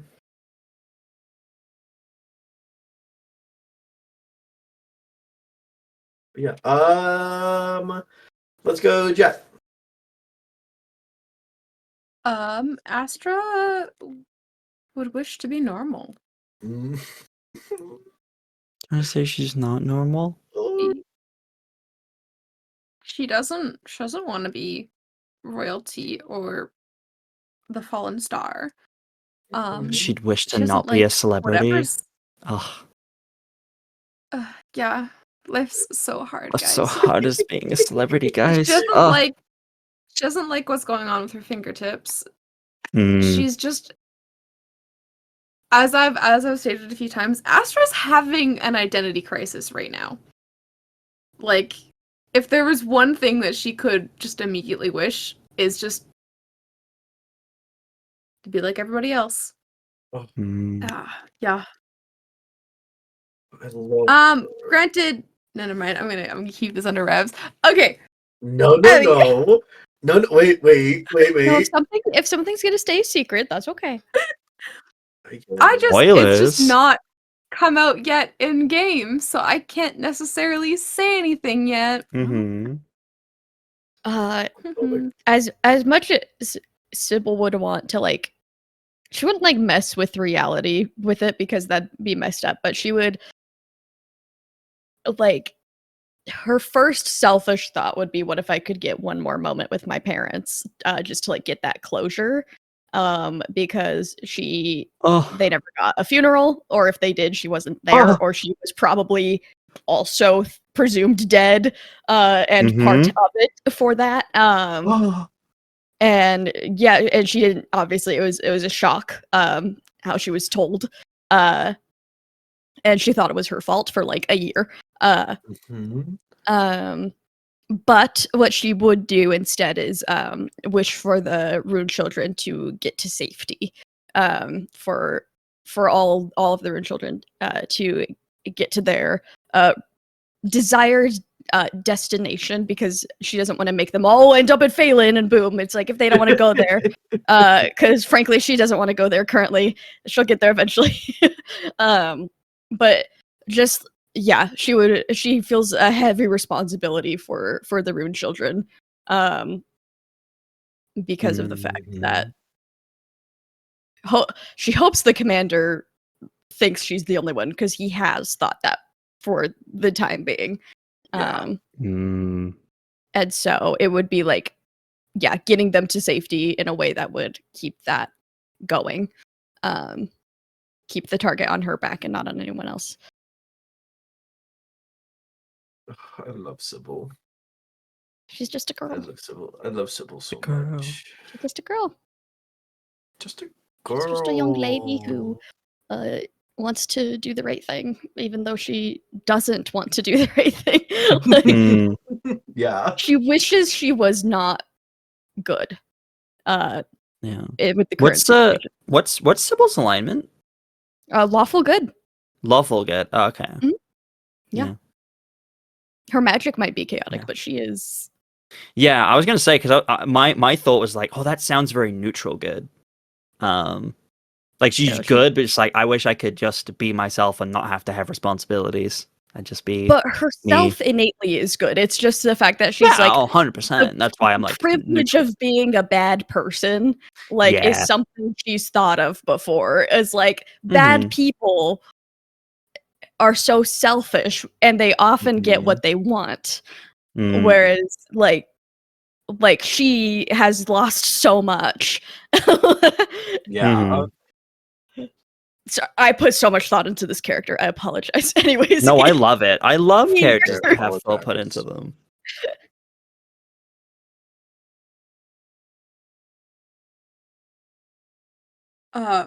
Okay, B, if Cell had the wish. Cell would kill everyone. I cannot tell you. That is spoilers. If okay, here we go. If Rella had the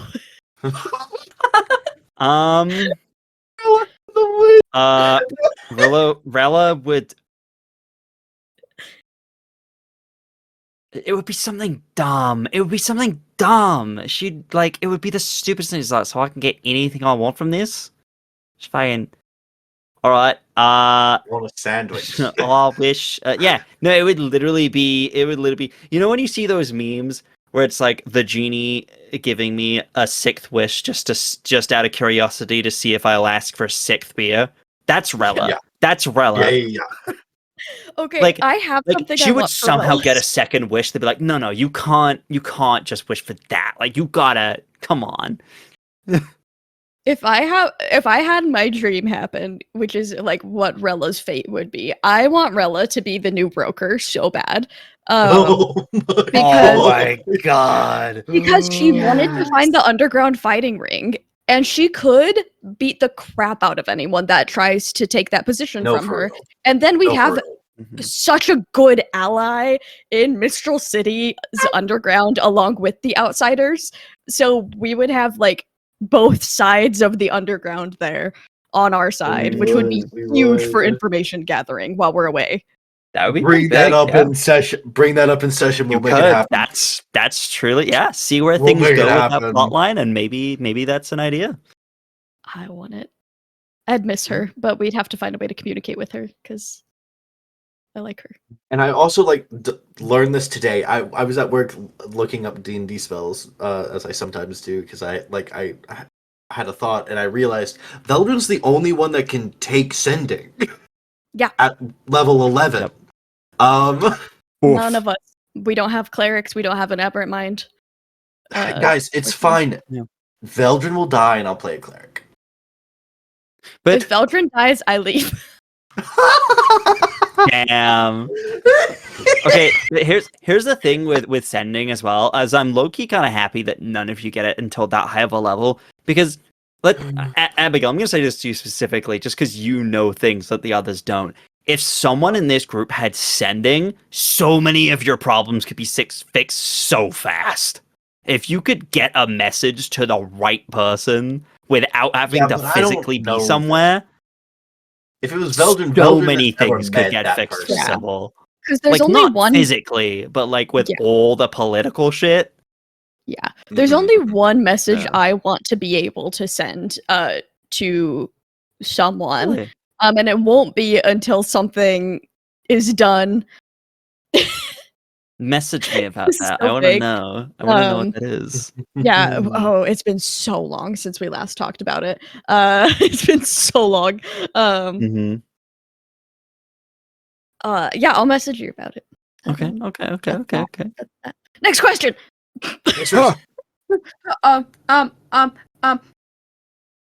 If an alternate universe, in an alternate universe, if you had to pick a different class for your character, what would it be? And how do you think it would change them as a character? Oh. Mm.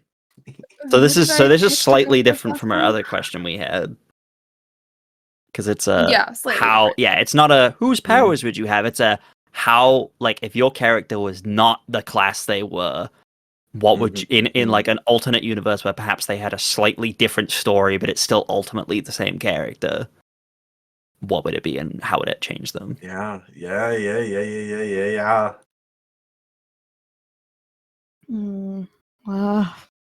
If y'all are struggling, I do have one. Do it. Rebel. Go for it. In an alternate universe, where do we want to say what the alternate universe is? If it's non-spoilery, Oh. of course, to our characters. Because there's an alternate universe where Veldren is the one that gets his brother's curse. And it would be he would be a sorcerer, and he would be, more specifically, he would be a shadow sorcerer. It's so Oh, Yeah. incredible. I have thought about that entirely. I have thought extensively if Vel had the curse. And I think Veldren would be a very different person. I think he would still be just as intelligent. I think he would be a lot more. He would be more sickly. Good. He'd be more sickly. He'd be He would be more of a Victorian child than He he would already still be is. good. He'd still be good. I think he would have a lot less cares in the world. He'd be like, I'm gonna do whatever I want to do. I think he would be a lot more chaotic than he is lawful. Like, as of right now, Veldren's very lawful. Yeah. I think he would become a lot more chaotic. That makes sense. Yeah. Oof. I love that. I've found my answer. Yes.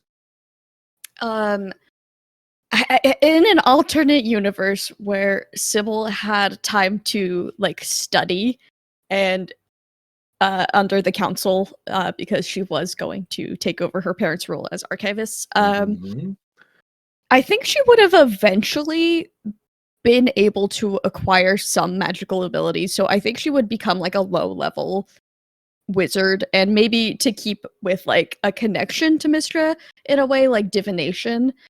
But for me, like it would be like her under the council, like training, very very formal and very slow going because of her responsibilities as an archivist. Because how, I don't know if people really know this, she went from like a commoner stat block to a level 20 sorcerer overnight, like and then over the course of 2 years became a level 2 sorcerer. Yep. Insane. Yeah, that was, Sybil is the only character that has been level 20. It lasted a whole. Oh yeah, it lasted less than 24 hours, and you didn't like know you wouldn't have, Sybil wouldn't have known it. Truly. No, she didn't even know how to cast a spell. Like it wasn't good. She wasn't a good. All of the level power, 20 none of the know-how. Yeah. Yeah. Love it. Okay. I finally have an answer for Astra. Yes. Okay. So if Astra were to be another class in like an alternate universe, this is an alternate universe where maybe she followed her mother's teachings a little more to the T. I think she'd be a Twilight sorcerer. It's Twilight cleric. Twilight cleric. Yes. Very cool. That'd be bad. That would be so cool, dude. Yeah. Because I think in that way she'd still be kind of preaching what her mother had taught her. Yeah. But just a lot more to the letter, and had like a stronger belief in her mother. Yeah, I don't. Ooh, I like druids. love that. I love druids though. I don't know. I don't know how to adapt this for B. What was my question? So, Yeah, no, that's well, true. that was a question that I put in there. Yeah. I mean, yeah. That's. I mean, yeah. NPCs would just be different NPCs, really. Yeah. Yeah. I don't know. I mean, y'all don't. I mean, half the NPCs y'all don't know what their classes are. So like, meh, secrets. Yeah, we still don't even technically know what Cell's class is. Mm-hmm. Thought she was a Technically, we wizard. know. We don't know for sure. I am like You don't know for sure? 99% sure she is a She wizard. casts spells through a book. I mean, That sounds very stereotypical. yeah. walks like a duck, quacks like a duck. I mean, she had. Put it this way. I'll say this: she has a tome. You don't know if she specifically casts spells through it. Or she could be Bum, a bum, pact of bum. the tome warlock It's true. of a It's very baddie. true. Could be. Okay, we're starting to get to the end of our questions. We're winding down. We've got about one, two, three more questions that I have in the Discord. Yes. This one made me giggle earlier when I got it. If your character had a Pokemon, who would it be? Oh, I've got when this. I saw this one in the Discord, I screamed inside my head because I immediately knew. I've got this in the bag. I think Mhm. that means Abby goes first. Yeah, Okay. you're asking the Yeah. right people because literally two of the people here have familiars. And then the other one It's doesn't not have a familiar, familiar. nor have I played Mhm. much Pokemon, but I've got this. Mm. I think just to kind of bring the tired exasperation of Sybil all together, if she had a Pokemon, it'd probably be a Mimikyu, and she'd just be like, yeah. That's my Pokemon. Little guy. Just the little guy that is a little creepy. Mm-hmm. That's mine. Yeah. Yeah, that's mine. That's mine. That's my That's man. mad. Incredible. Are you popcorning it too? I'm gonna popcorn it to Jay. Um, uh, uh, uh, ignoring what B thinks, there is a very obvious one, and it is Ekans. It's a very obvious one. No, Um, okay. I wasn't saying like, oh, No, like I that's know, what I know, people's I things know. would be. I was saying people love having little guys that Oh, they yeah. can use to I help love a them. little So you're guy. asking the right people that question. Yes, Rust would be a stand-in for Ekans, 100%. However, I think if Veldren was in like the Pokemon world, he would have like his partner Pokemon would be an unknown. One of the like hieroglyphic Which letter? Pokemon. I don't know that one. I think he would want all of them. I think he would have a penchant for adopting every single one that showed up. There's 28, right? Because there's the Yes. alphabet, and then there's exclamation mark and question mark as well, I Yes. believe. There is. It's gotta be the question mark, because Veldren never would- stops yeah, asking no. questions. Okay, first of all. That First of wasn't a all, roast, that's just a character trait of his. maybe it would have to be the question mark. You are correct. Yes. Love it. Popcorn it. Oh, a B. I'm gonna go with Cell on this one. It'd be listen. It'd be a Gengar. We all know it. It'd be a Gengar. It would be no wait. It would be a Gengar, or it would be what's that other one? The one that has like the witch hat. Fuck, what's it called? I think it's like I'm trying to remember the fucking name. Miss Magnius. Yes. Miss Magius, yeah. It would be a Miss Magius or it would be a Gengar. One of those two. Ezra would have a Gardevoir, and you can't change my mind. I'd have a God of War. Yep. Because of the shambling mound. No, just because I see him with a Gardevoir. Yep. Okay. Ezra would be a. I just imagine Ezra having just a Magikarp. Yeah. That's awesome. It's like, help me, Magikarp. Ah, fuck. Well, that or Magikarp, you slap. what's the one that like only knows Harden? That's like the most useless motherfucker. What's it called? Metapod. Yeah. Metapod. Ezra would absolutely have a useless Pokemon. It would be but he loves it dearly. As he should. One day it's gonna grow into a wonderful butterfly.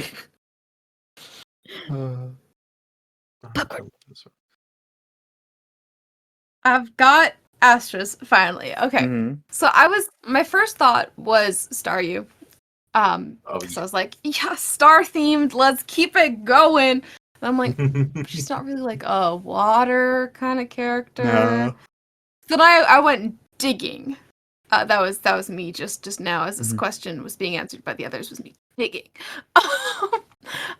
If Astra were to have a Pokemon, it would be Cleffa. Specifically Oh.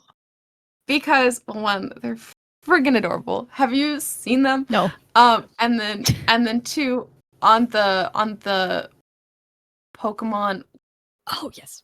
Pokedex, it's the two versions I have here. It says, on late nights illuminated by shooting stars, it gazes intently skyward, as if thinking of its home. That's one version. And the second one is, since it's often seen when shooting stars fill the night sky, it's said to come here by riding on a star. And I love that, and I think it just fits with Astra so well. Mm-hmm. They can both look at the stars longingly together. It's so Oh. cute. I can't stand it. Very cute. But you're sitting down. Anyway, next question. That silence was so loud, it made me very uncomfortable. Okay. What is a homebrew item you love and want for your character? Oh, homebrew sorry, let me item. I pull could up my make a notes real homebrew quick. item. I'm ready. I'm not All ready. right. I gotta think about that. I gotta think about this. My Nemo. Well, I mean, someone's ready, so I Um, think. Yeah. Okay, Abigail. Sybil's AC sucks. So this is a third party item. It's Griffin's saddlebag, the dress of defense, which gives a +1 to AC, and then you can speak a command word as a bonus action. Bonus action. Bonus action. As a bonus action. And that +1 turns into a +3 for the round.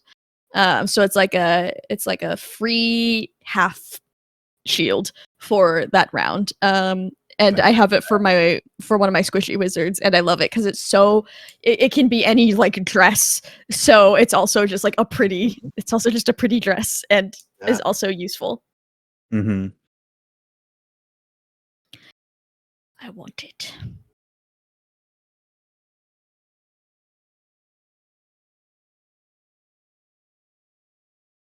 Who's ready? I don't want to popcorn it to someone who's not ready. I can be ready whenever. I can also be ready.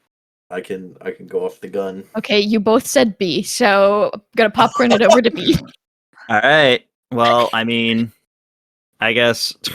What homebrew item do you want to give us? What homebrew item do Yeah. I want to give you? Okay, that's a totally different question. I would love. Okay, I would love to give you guys because I love it so much. But I just know because it's you guys, I know you wouldn't fucking use it. I would love to give you guys a deck of many things, but I know you wouldn't fucking use it. You'd be like, hell no, I'm throwing that thing away. Not homebrew. That's not homebrew. I would make a homebrew version of it. Oh god. That's more Where's scary. the fun Say if we that. can't derail the campaign? Yeah. Homebrew item. That's such a hard question. Homebrew item that I would give you guys. I mean, I know Sybil really wants that dress of defense, so like that's a good one. But It's also technically not a homebrew item. It's third party. so it counts. I just think you're. It's not Wizards of the Coast, which is what counts the most. A homebrew item. I would love something that gave like a stat improvement or gave non-spellcasters access to spells. Something like that would be fun. Hello? Hi. You're a spellcaster, technically. Barely. Barely. Yeah, something like that would be fun. But like it's like one of those things where it's like you can cast it, but you have to sacrifice something. You know? That'd be fun. Yes. Because then that's one of those things where it's like, oh, I can get infinite power, but at what cost? You know? Death. I'd just love to see who would fuck with that. But again, I feel like not many of you would fuck with it because you're like, that's scary. I'd probably fuck with it a little bit. It's me. Give Veldren the hand of Vecna? Hell no. Yeah. I like that Hell idea. no. I think that's a can't do great that. idea. Literally cannot do that. Because the Undying King has it already. No. Yeah. No, I you're can't awesome. do that because that would derail everything. So why That would you is give us my the deck of many things? Truly, I think you could do worse with the hand of Vecna. Truly. I don't. I do. I could guess teleport. I don't know what that does. The deck gives you here's spells. the I think thing. you should give it to Astra. Here's the thing. Here's the thing as well though. I'll say this. Deck of many things, especially now, doesn't have to do bad things. I could literally give you a deck of many things that only has good things in it because it's so customizable now. Like at some point, I may put you guys in like minor spoiler for somewhere in the future as a maybe.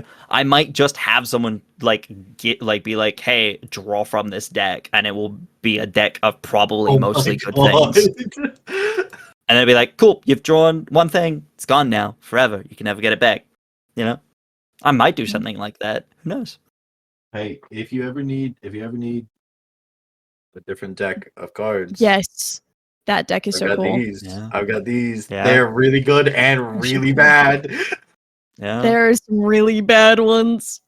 I would have to look over all of them because I would Oh, need no, to know the effect they would have. Understandable, Bezzy. Yeah. I mean, I can't.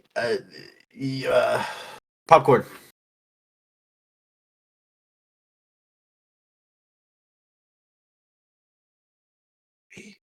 Jack. Popcorn. Oh, Me. Okay. Yeah. Get got. I think. I Wait, you're the don't only know. person who I hasn't think- gone yet, right? no, I No, also No, haven't Jay gone. hasn't gone. Oh, Jay hasn't gone yet. I don't know. I haven't really thought too much on magic items.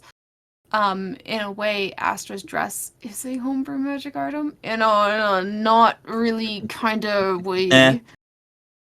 Very lightly kind of way. It's enchanted. It's not a Yeah, magic I wouldn't item say it's per like se. it's just cosmetic, really. Yeah. Mm-hmm.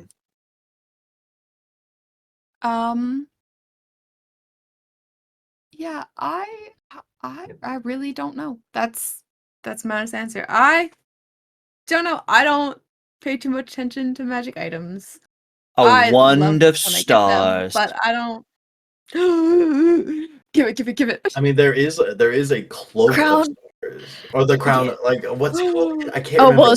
well, there's a spell called Crown of Stars. So if there was something Yeah. that gave you the ability to cast Crown of Stars, but like a muted Crown of version, Stars is because so good. it's a I'm pretty 7th sure level there's a spell, but community I adore it. Gimme. Like, 7th I'm level, not baby. sure there's a 7th level. cloak Get that- there.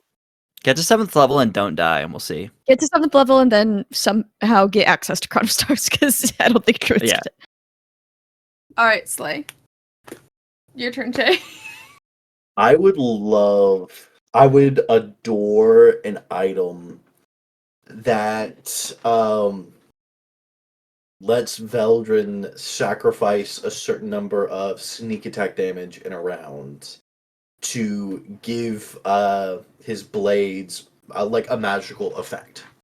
Like there would be a list of like maybe sacrifice 2d6 to be able to cast a first level spell, like this first level spell, or sacrifice like 5d6 to be able to cast hold person on like as like you stab down. That's cool. It'd be really weird to balance. It would. Because it would be casting it as part of an attack. But I love the idea. Like my favorite thing of the 2024 rogue is like sacrificing your d6 to cause d6s of sneak attacks to cause these other effects. I think doing that with spells could be a really fun, like could be a really interesting mechanic. Yeah, to make the arcane trickster really interesting. Yes, especially for something like the arcane trickster. Like yeah, no, I would love something like that. B. We'll talk about it. Maybe we'll see. All right. The last question we have is not in that channel. Give me a second. What does a peaceful retirement look like for your character? Is that even possible? The addition there absolutely destroying Abigail. For that reaction, let's go with Abby. Abby, you're on the spot. Okay, I know that a peaceful retirement would look different in the future for Sybil, so we're not going to do that. Because I already have spoken with people about what the happy end game would be like for Sybil. For her currently, it would like, okay, so her plan before, frankly, before what happened last session happened, because I think what happened last session really cemented the fact that we're kind of stuck together as a group instead of going our separate ways. Because it just kind of 15 sessions in. Yeah, hey, it was 28 for a very, very popular show. So we beat a record. No, wow. Sorry. Love you guys. Don't hurt me. They're right behind me, aren't they? Anyways, right behind. They are. Hey guys. Her plan before this was she was going to try to get to the Aurora Isles and like lose herself there, like get the trail lost, somehow find someone to remove the bracelets since she recently found out their tracking device, or else she was just going to kind of leave them on because she felt like they kind of kept her powers under control. But like yeah, like she would just kind of disappear into the Aurora Isles, not like become a pirate, but maybe open like a little shop or something. It wouldn't even be necessarily happy. It would be pretty lonely, but it would be just kind of like, well, I don't want to do anything else right now, and I've lost. Like he won, I lost. We'll just camp out here for the rest of my days. So that's what it would look like for her currently, because that was her plan. But that answer will change as the story goes. I'm gonna popcorn it to Jet because I'm really curious about this. Yeah. There's a few options. There's one big one which I'm not gonna say. That I'm like, this is kind of my dream Astra ending. But that's private. Another ending could be like if things aren't discovered and she doesn't realize things. I think like rising in her own terms back to the gate to become the high priestess, I think that could be, but she needs to figure out her identity, grow into that role. 'Cause she's not ready. She's very much not ready for that. But also like a fun Astra ending that I literally just thought of would be like so much stress free for her probably would be like teaching astronomy or something like that, you know, just sharing her love of the stars with other people. I'm gonna cry. Wait. Good. That was the goal. No. Cry, coward. I love that. But yeah. Okay, Jay, tell us about Veldren. Veldren's happy ending right now. I don't know if Veldren believes that there is a true happy ending for being able to complete all of his goals. Oh, buddy. He first and foremost, his brother cured. Like that is his top priority. I think, like, of course, being able to see Gloria change, but I don't think Veldren believes that is going to happen in his lifetime. And I think he has accepted that, and I think Veldren is okay with having left his mark, at least with the safe houses, and like having a place to have people be safe. Yeah. That is, like, I don't think Veldren's true happy ending is attainable to him as of right now. Counterpoint. How old is Veldren? You know what? You're right. Wait. And how old do elves live? Wait. Elves live My longer than dream most happy- empires. My dream ending for Veldren is that him and Sybil kiss again and then run off into the sunset. I did that to keep suspicion off of them. Not Okay. a romantic kiss. It was not romantic. They're literally You know what? just And then friends. run off into the For sunset. that, I'm gonna add the canon detail that Jay and I have already discussed.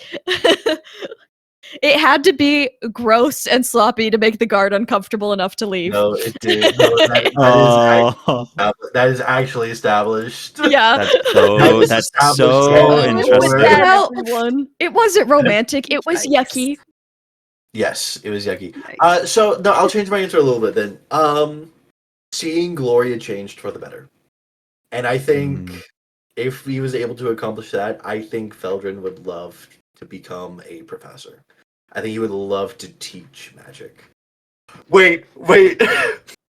Astra and Veldren becoming teachers together at the same school. Oh my god! No, I'm I Can want you to change imagine? my answer. I want to Can change you my imagine? answer. I want to Change be your a answer? professor. Oh my god. So what I'm hearing is that campaign 2 in Aegis is just a Strixhaven campaign. That's what I'm It's hearing. just the students. Oh, we're our- the teachers. Oh. No, Can you we have imagine to play us different playing as characters. the I student? might be Yeah. the goddess of magic by then, okay? I You can't would play be her. You would be the headmaster. I'm sorry. I was gonna say AU. you're College. saying she couldn't be a professor just because she's a god. No, I'm saying I can't keep playing as her in a second campaign. Oh yeah. Well, I mean, Won't yeah. be. No, you guys wouldn't play the same characters again. Can you imagine being taught by fucking Astra and Veldren? Oh my god. I want to be taught by Astra and Veldren. Stop. I hated that. Yep. No, put the fuckboy hat away. Put the fuckboy hat away. We all know women. I love us dearly. That went on Phoebe's bed. It's that gonna be was- covered in dog hair. That was the last Oh no, question. Phoebe's gonna become a Unless- fuckboy. No. Yeah, do any of us have Unless- questions that we went? Unless B has an answer to that last question for one of the NPCs. That's not spoilery. None that aren't spoilers. That's fair. Does anyone else have questions here Um, before we wrap up? I can give one. Actually, you know what? You know, I can give you an answer to that question, and y'all ain't gonna like it. Um, Oh no. it, Is it? would Don't say be the for- commanders. no, well, I mean that too. Don't say what the commanders. Ideal said. ending for Takesis would be to get out of her prison and finish what she started. Uh-oh. And Well, you can interpret that however you like. I think Doesn't Takesis is necessarily misunderstood. mean bad. I think Takesis is misunderstood. Never trust an old man. I think This is Takesis true. is hot. Yeah, she is. That guy chooses to have his avatar be an old man. This is true. I don't trust it. I do have. I can come up with a question. I can give you. I can give one question. I have What one. do you want, a serious one or do you want a fun one? Serious, because I have a Both. fun one. So Okay, Okay. give a serious one. Has there been a role that you think has changed the course of the game? Yes. Ooh.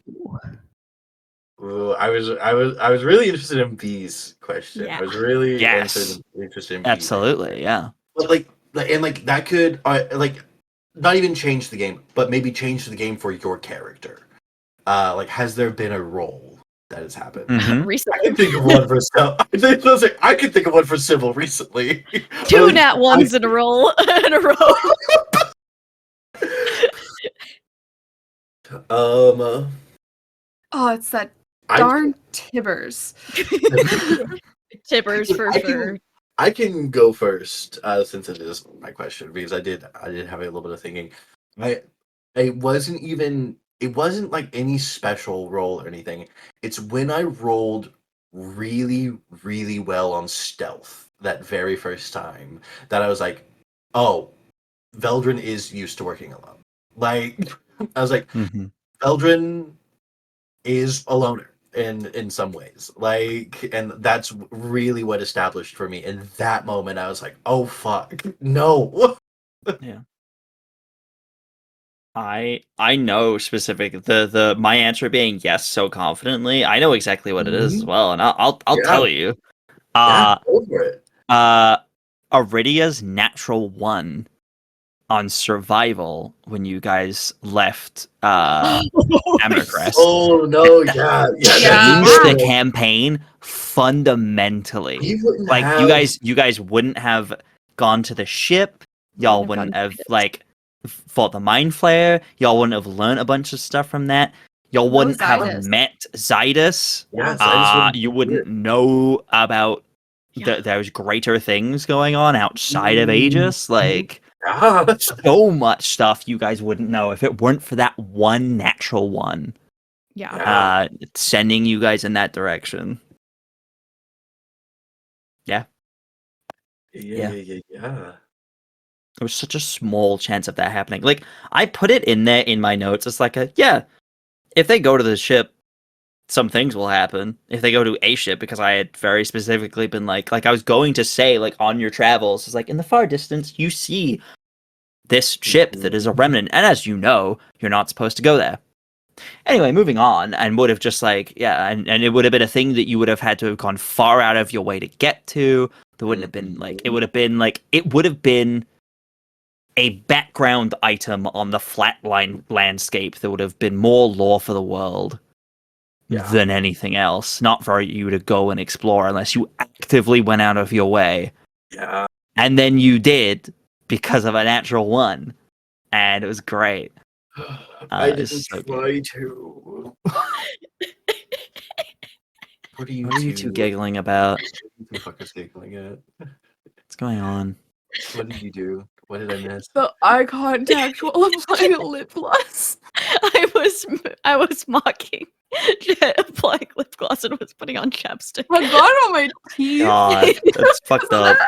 That's fucked up. I love you two so much. You want to know a secret too? I scratched my lips because instead of grabbing the lip gloss right next to it like a normal person, I got my empty chapstick. Anyways, God. I got a roll.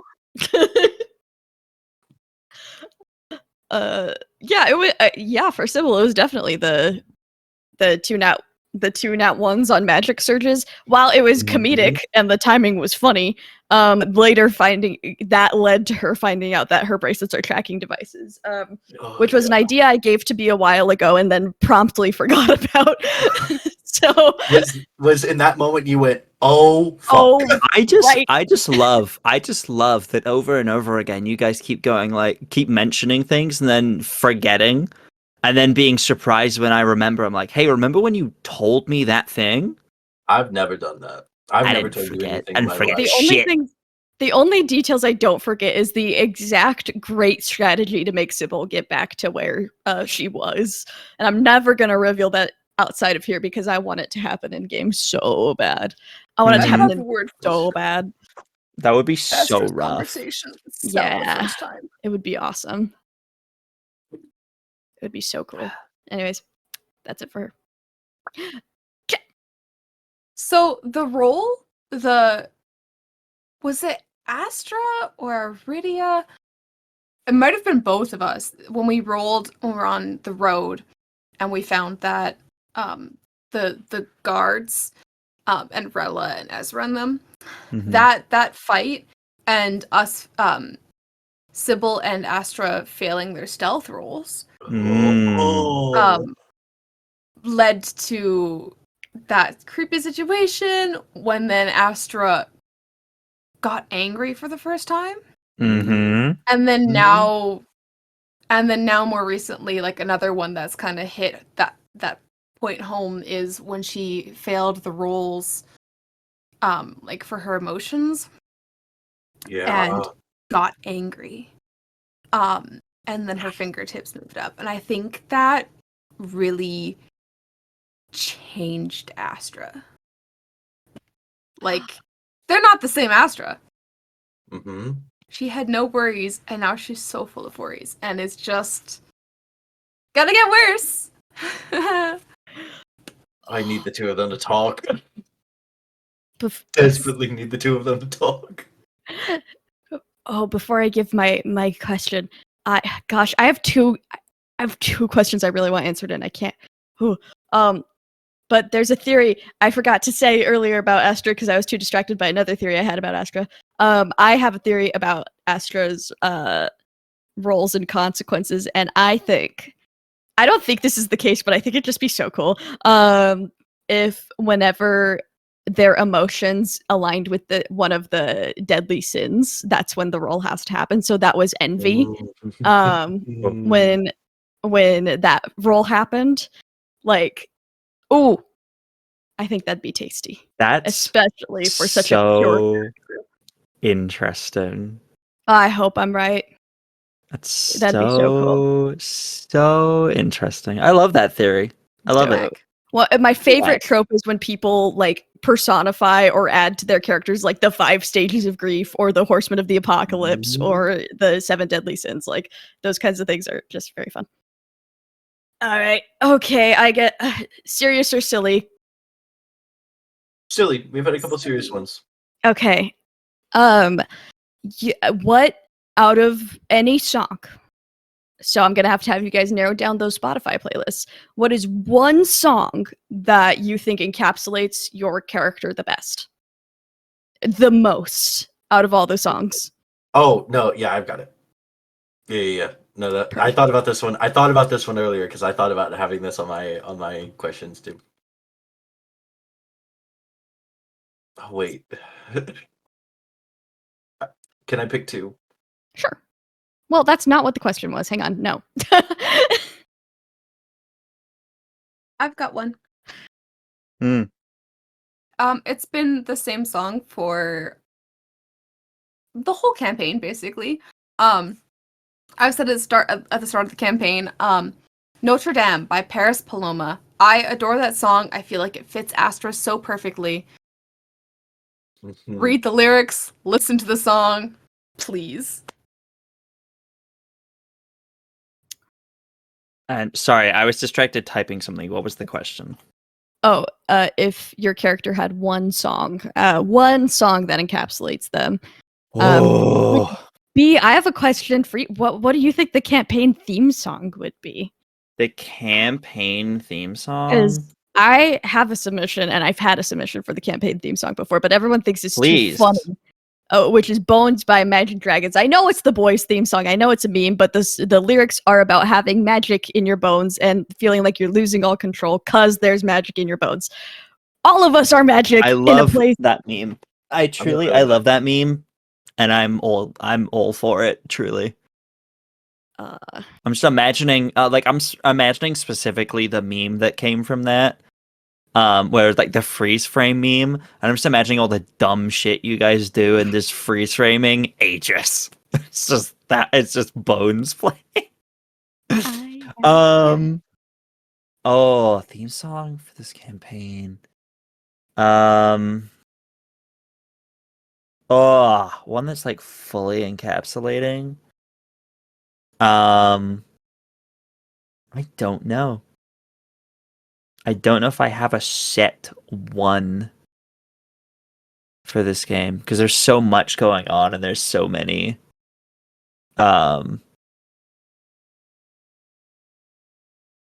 Actually, one that I think is quite good. Maybe it's not a theme song, but I think it fits super well. Is "Go the Distance." Oh, I think that fits so well for so many of you because so many of you as characters are going somewhere. You're trying to find out who you really are, what you really mean in this world, where you fit in. And it's not necessarily where other people are telling you fit in. And one day you will find it, and you will find your people, you will find yourself, and you will find where you belong. I think Go the Distance. Sybil's is a song called "It Makes Me Cry Every Time I Put Myself in Sybil's Headspace and Listen to It." It's called "Second Chances" by Lily for Pharaoh, and it is it's a song where she's singing to her future self, and or it's singing to her past self who's like been through it, and kind of giving them advice. And just the gentleness with the way she sings about like to her past self is like the gentleness that I approach Sybil with as a person to the character of like as if we were two separate things of just like, hey girl, I know things are real rough right now, but keep being good. Like you are good.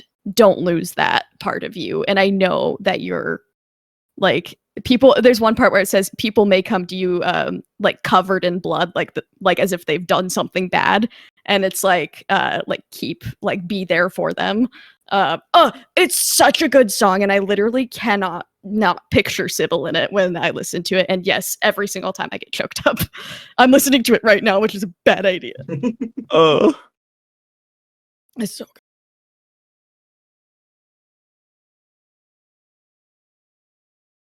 Your turn, Jay. Wait, Jay. Jay's bad at songs. That's the only problem. I know Jay... exactly. I'm really bad at songs. I have one that I think really fits Veldren's story. And it's not even... Like, when I picture it, it's not Veldren. It's not from Veldren's point of view, but it's from someone in Veldren's story's point of view. And it's Welly Boots by The Amazing Devil. It is if you haven't listened to it, it's a very good song. And when I listened to it, I remember listening to it one day, and like it just struck me in like the head of like this is Veldren's brother singing about him. And I really like that one. As someone who's gotten the privilege to see, in a way, be there while Veldren's brother was RP'd by B. Yeah. Ow. And then there's one since it's the three Gloria kids here. Yeah. There's one that I think represents Gloria really well. That Abby put me on. It's Utopia, by Vienna. Isaac. Yeah. It's on Astra's It's playlist. it's the Gloria It's Kids also song. a Veldren. Do all And three of then- us have And now there's a I have song not for heard this Gloria. song. I need to listen to it. Yeah, It's it's your a good- utopia was built without love. It isn't enough. Is the chorus. Woof. I mean, yep. Yeah. And then there's also the Gloria Kids leaving Gloria song, "The Stay I Pray You" from Anastasia. Yes. Mm. I have a good wrap up question Oh. that also B can answer. The final question. What was something you want to talk about that you're like ready to talk about that happened in your session 0 or session 0.5 that you wish people could see? That you wish they could have, that you wish there was an audience for. In either the 0.5 or the 0. Yeah. Because if people don't know, the 0s were our individual backstories, and then the 0.5s were how we ended up with the group split that we were in at the beginning. I have my one. What's yours, B? I want people to know specifically how Sybil lost her magic. I want that so bad. All the clues are all the clues are there. If people connect the dots, like, and I think people have on how it's happened. I just want people to see it because here's the thing, Abby, we made it so sad, and it's like describing it wouldn't do it justice. I remember, like, that's my thing. So that kind of goes into my thing with session 0s. That always seems to catch people off guard, which is very funny for the audience. A little behind the scenes thing. How I run my session 0s, it's usually a lot of RPG consent form stuff, and then like asking questions and things like that. And then I round it up being like, cool, now that we've done all the admin stuff, let's do some RP. Let's RP your backstory. And people go, oh, huh, because a lot of people put traumatic shit in their backstory, and they're like, yeah, but like it happened and whatever. I'm like, now you're gonna experience it. You wrote it, and now I'm gonna put you through it. And doing that for Sybil, fucking rough. It was rough. Yeah, that was something was where great. even when I made a hero forge, like, of Sybil leaving, like, escaping, and like the state she would have been in, directly, because Veldren met her 2 weeks after. Yes. So she was a little less injured. Not much, but like scabs, not fresh wounds, not fresh open wounds and stuff like that. And like clothes that she had stolen over the night dress she had on. Yeah, I made the hero forge because I wanted to make a hero forge of like Sybil in that state and like her first time seeing the sun in 2 years. So I wanted to create that. I almost wanted to make a reference because I wanted to draw it. And I made it and like her like that, and I added like the eye bags and stuff and the injuries, and I sent it to B and I said, this is too much. I can't believe there's another hero forge that you sent me that I'm also like, when that sees the light of day is gonna be so rough. Yeah, there's a few. You know which one I'm talking about. Yeah, it's the one directly before that one, right?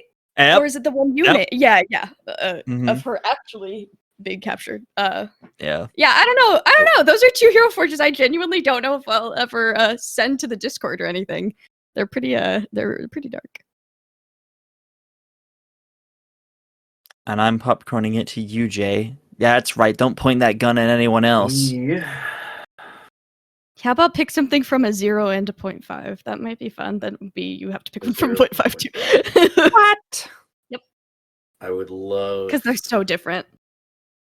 I would love to be able to describe the entire library from the 0.5. The entire library. Like, we've made references to it, and Dolores. I can't. That was going to be my 0.5. I want everyone to meet Dolores.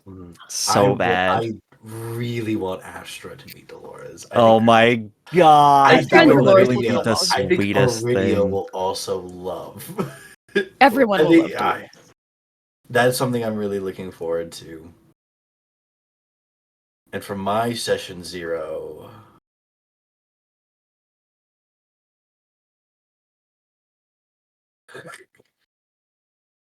I've made a few references to it,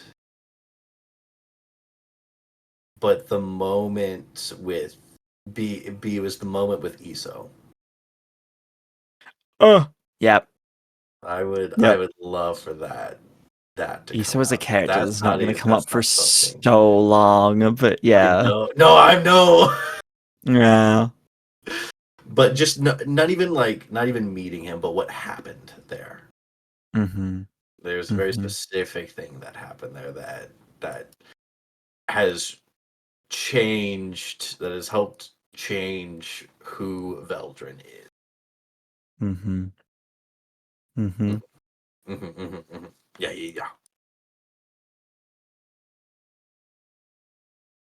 Yeah. Okay. So my session 0, I'd probably just how Astra's relationship with Zariel is with Mother. I think it would surprise quite a few people because it's actually good. They like there's a lot of pressure, of course, but like Mother wasn't horrible. Yeah. And then from my 0.5,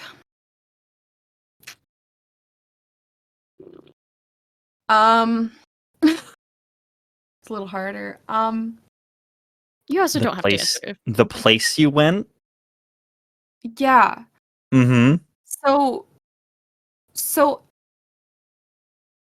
Astra's first thought when she left and ran away was, I'm gonna go to the only person that I know. Right? Who's the only person that she knows that we've mentioned before? The son of the Undying King. Mm-hmm. Yeah. And he turned her down. Yeah. That motherfucker. Piece of shit. So, but I do eventually want to go back to Ashenvale because it's so good, and I want everybody to see. Oh, Mhm. I'm How excited Ashenvale is. for Ashenvale. Want Ashenvale so bad. Mm-hmm. I'll give you guys But reason yeah. together at some point. Don't worry. Oh, I mean, Veldren has a reason already to go there. It's true. Like, Yep. you don't have to give us a reason to go there. I can find a way to make it happen. Yeah. But that was the last question, right? We all answered it? Yeah. I didn't answer Yes. it. I just added on to bees. Oh! Huh. Okay, answer the Sorry. question. um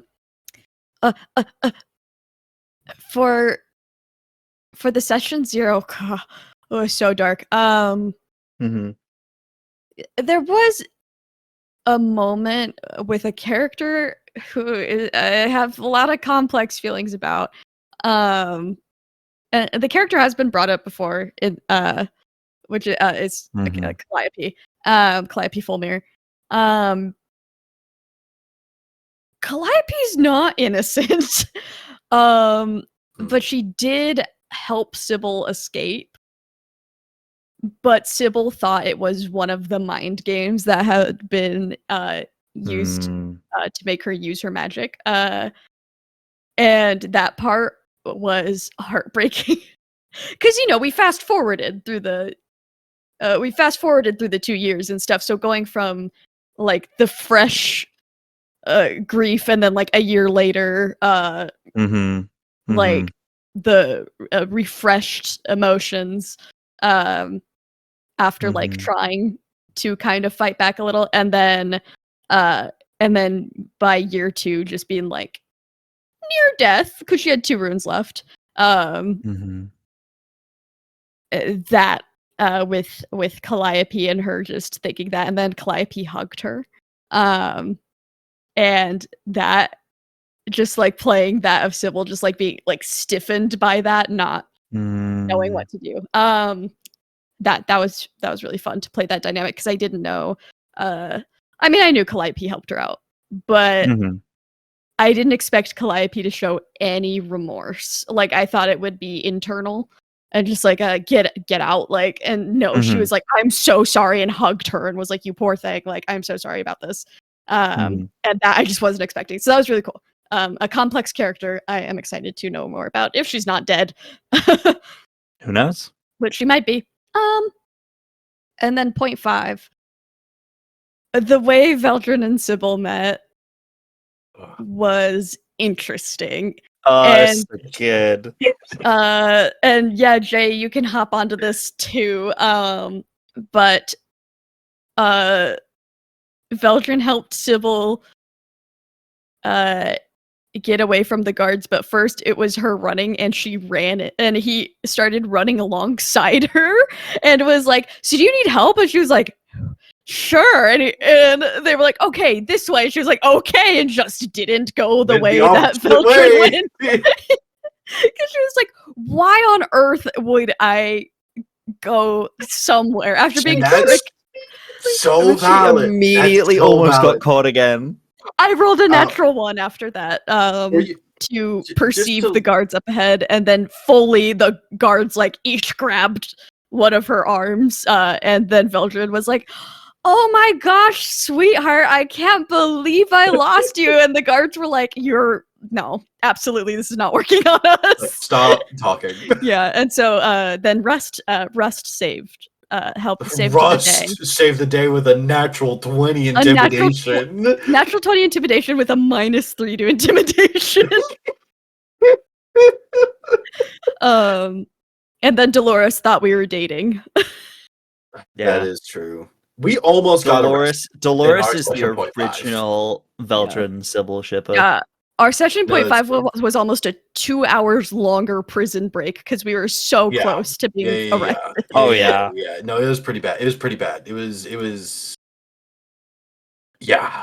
Almost needed a new character right off the bat. You, No, yeah, you 100%. both almost needed new characters off the bat. God damn. It was so Almost got bad. sent off to the box. Yeah, almost went right back downstairs. There's a reason Sybil hates stairs, going down into a dark place. Yep. Yeah, so those were fun. Yeah, the session point 5 had some silly goofs in it. We actually do have it recorded for my note-taking purposes, and I will randomly go back and watch it. It's It so good. was. It was great. It was pretty good. It's very good. The only thing I remember from that session is you making a meme of me laughing because you thought I sounded like when Mario gets his ass burnt in Mario 64.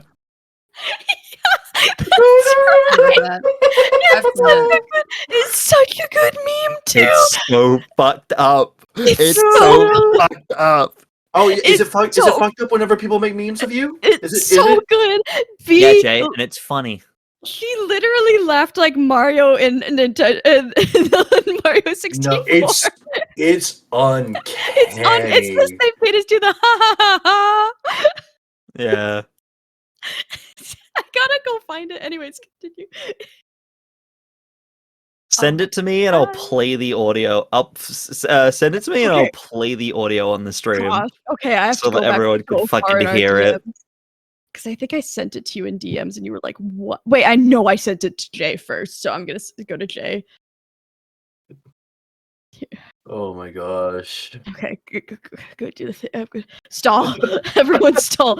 Okay, so, well, I was gonna start wrapping up because we are almost at the 3-hour mark, and I had estimated this would be a 2-hour-long stream, actually. But we are certified yappers. Yeah. So I've got. I'm so sorry. Well, why don't we start doing our Abigail, outros? I was gonna say, while Abigail is looking for this, I have one last question for you all. Oh. Where can our viewers find you at? Let's start with B because she usually goes last, and I feel like she should go first this time because she's first in my heart. Oh. That's so gay. Anyways, hi everybody, I'm B. You can find me on this channel now on the Tales Guild GMing Tales of Agius every other Wednesday for this wonderful crew, plus some other people that aren't here right now. But yeah, you can find me doing that. Currently, you can find me over on the Dyson Autism channel on alternating Wednesdays playing in New Rollis, which is our 1920s gangster campaign. It's a good time. It's good vibes. It's great. You can also find me on alternating Mondays over there as well, GMing Stars in the Night, which is our Magical Girl Mask the New Generation campaign. 2 episodes are currently out. It will be moving over to this channel at some point, TM. But I believe the next episode is going to be over there. We have 2 episodes out already. Episode 3 will be over there for sure. But then it may potentially move over here. So yeah, you may see it move. So watch the space. If you are new and have just come in, please follow this channel, and also please, go. You know what we should have done? I realize this now. What we should have done is should have asked Nate to host us over on the Dyson Autism channel to get more people over here. But it's what it is. Tell all your friends. This channel. We're currently at 38 followers. We've had a couple of new followers during the stream, so thank you very much. If we get to 50 and then we keep streaming, we'll be able to hit affiliate, because we've had so many of you wonderful people in here, which is definitely keeping our views above an average of 3. So we're definitely hitting those markers to get to affiliate pretty quickly. So if we can get to 50 followers, that would be massive. So tell your friends, tell everybody, get them over here. Yeah, do all of those things. There will be some more stuff coming to this channel that I will be doing very, very soon. But that's currently in the works. I'm very excited. Some more stuff happening soon. Who knows? Please also go check out Era 313, which is our sci-fi drama show, which is my first kind of jump into the voice acting world. I play 2 in that, and you can find all 8 episodes of season 1 on all podcasting platforms, primarily Spotify. Season 2 has also been fully funded. Thank you guys so much. We did a little crowdfund thing for that, because these things cost money to make, but y'all were really kind and donated a lot of wonderful money to help us make this show. So season 2 is actively in production now. It is going to be happening. We're very excited. I'm excited to come back and play 2 again. It's gonna be great. It's gonna be super fun. That's all of my things currently, I think. Sweet. All right. Jay, where can we find you?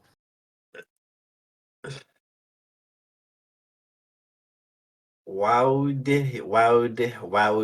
Ugh, I hate not you. this again. It's a bit now, okay? You don't know if you started. You had to think about it. It's because I remembered I had the bit last minute and I Were didn't you have the playing spelling it? out. Was that you saying it backwards? Yes. No. It's so like I took the how and I reversed that to wow. Where can we and find then you? God. You can find me at all of my socials at SEQUO, also known as Sequo. Unless it's Blue Sky, then it's going to be Voice of Jacob, JACA. Keep an eye on my YouTube channel as well. There might be something coming there in the next week or so, that I've been working on and thinking of doing. You can find me here every Wednesday playing either Veldren Fielfar, who I spoke about today, or that'll be next week. And then on alternating Wednesdays. Every other Wednesdays, because you new role is Every other Wednesdays, channel changes. So sorry. You can find me here on this channel every other Wednesday doing Tales of Agius, and then you can find me on the Dyson Autism channel playing Harlan McCown, a eloquence bard in our 1920 style campaign, along with B and as well as Abigail. You can also find me play as one of the players in Stars in the Night.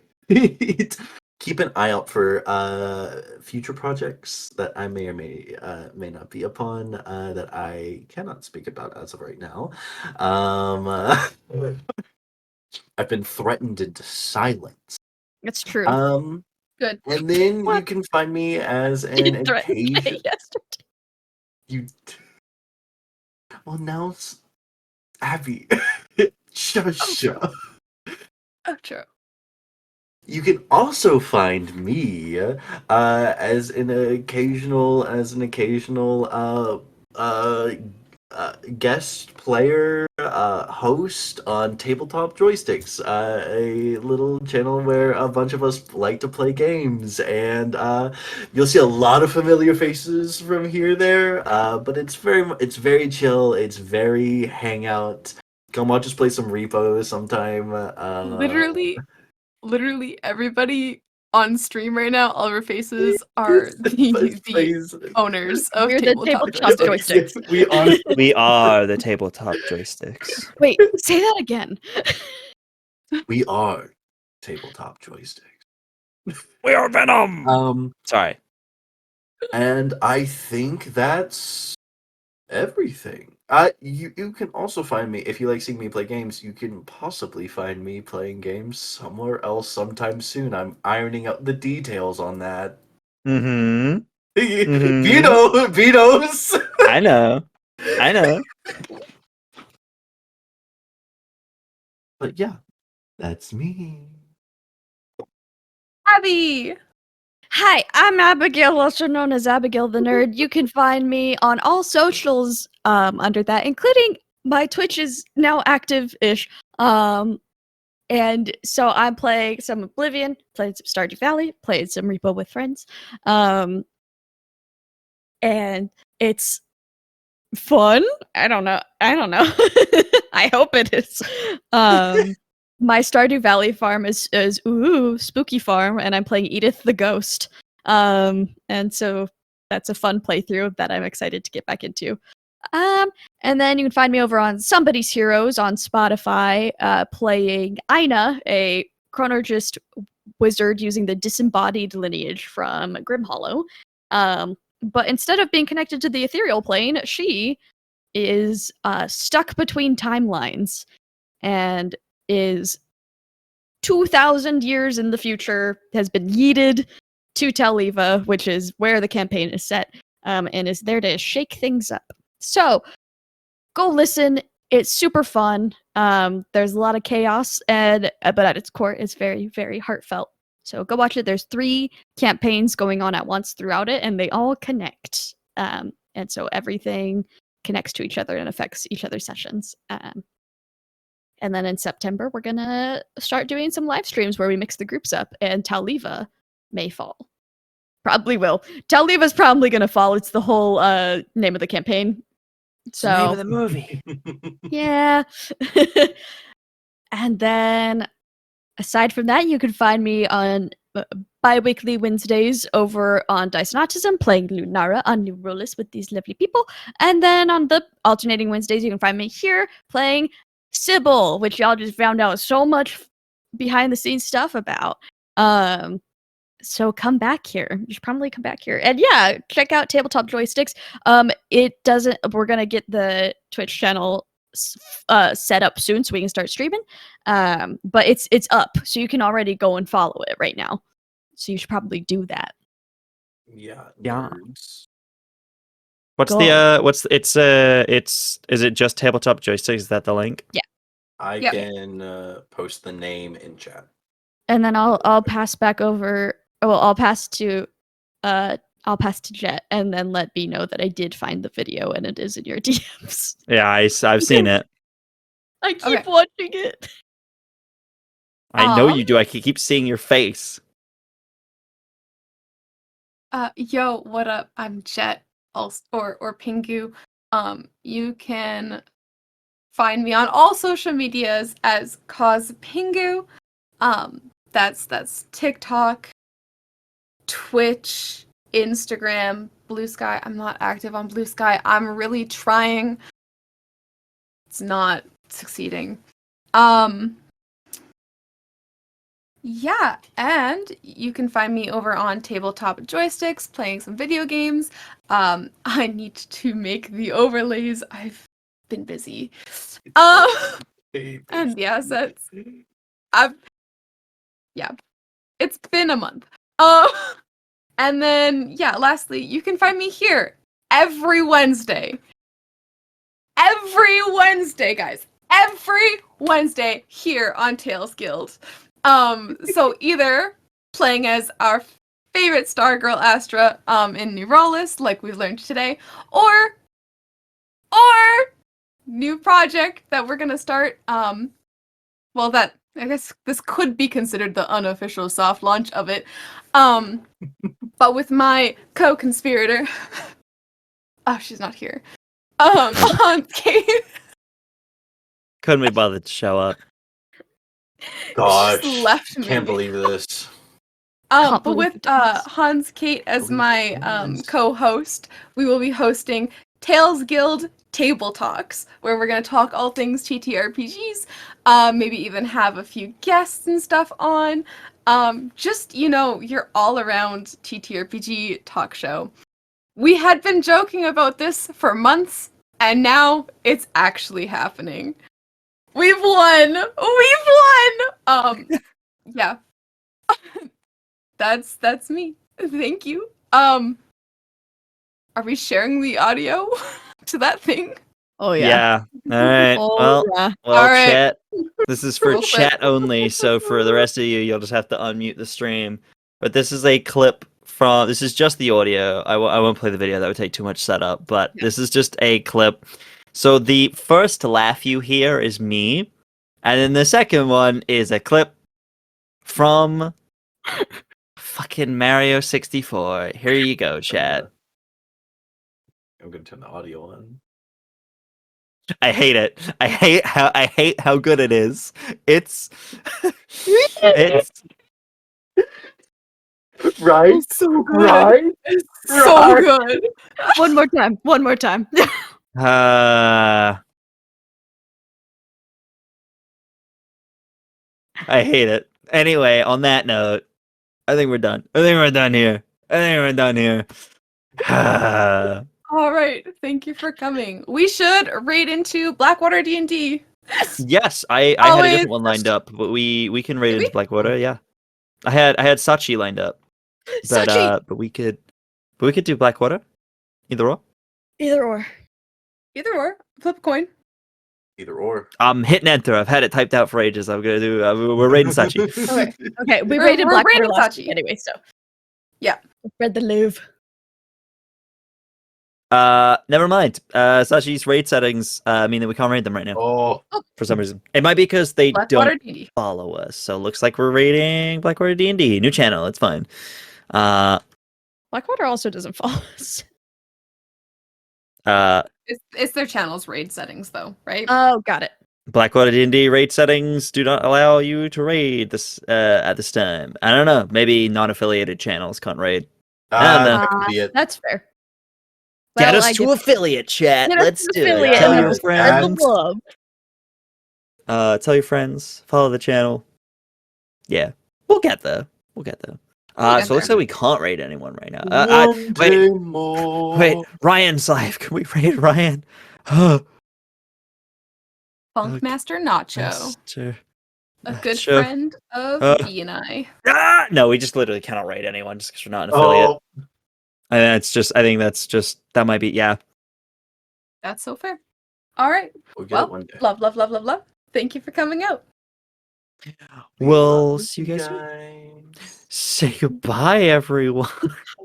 Goodbye, Goodbye, everyone. Everyone.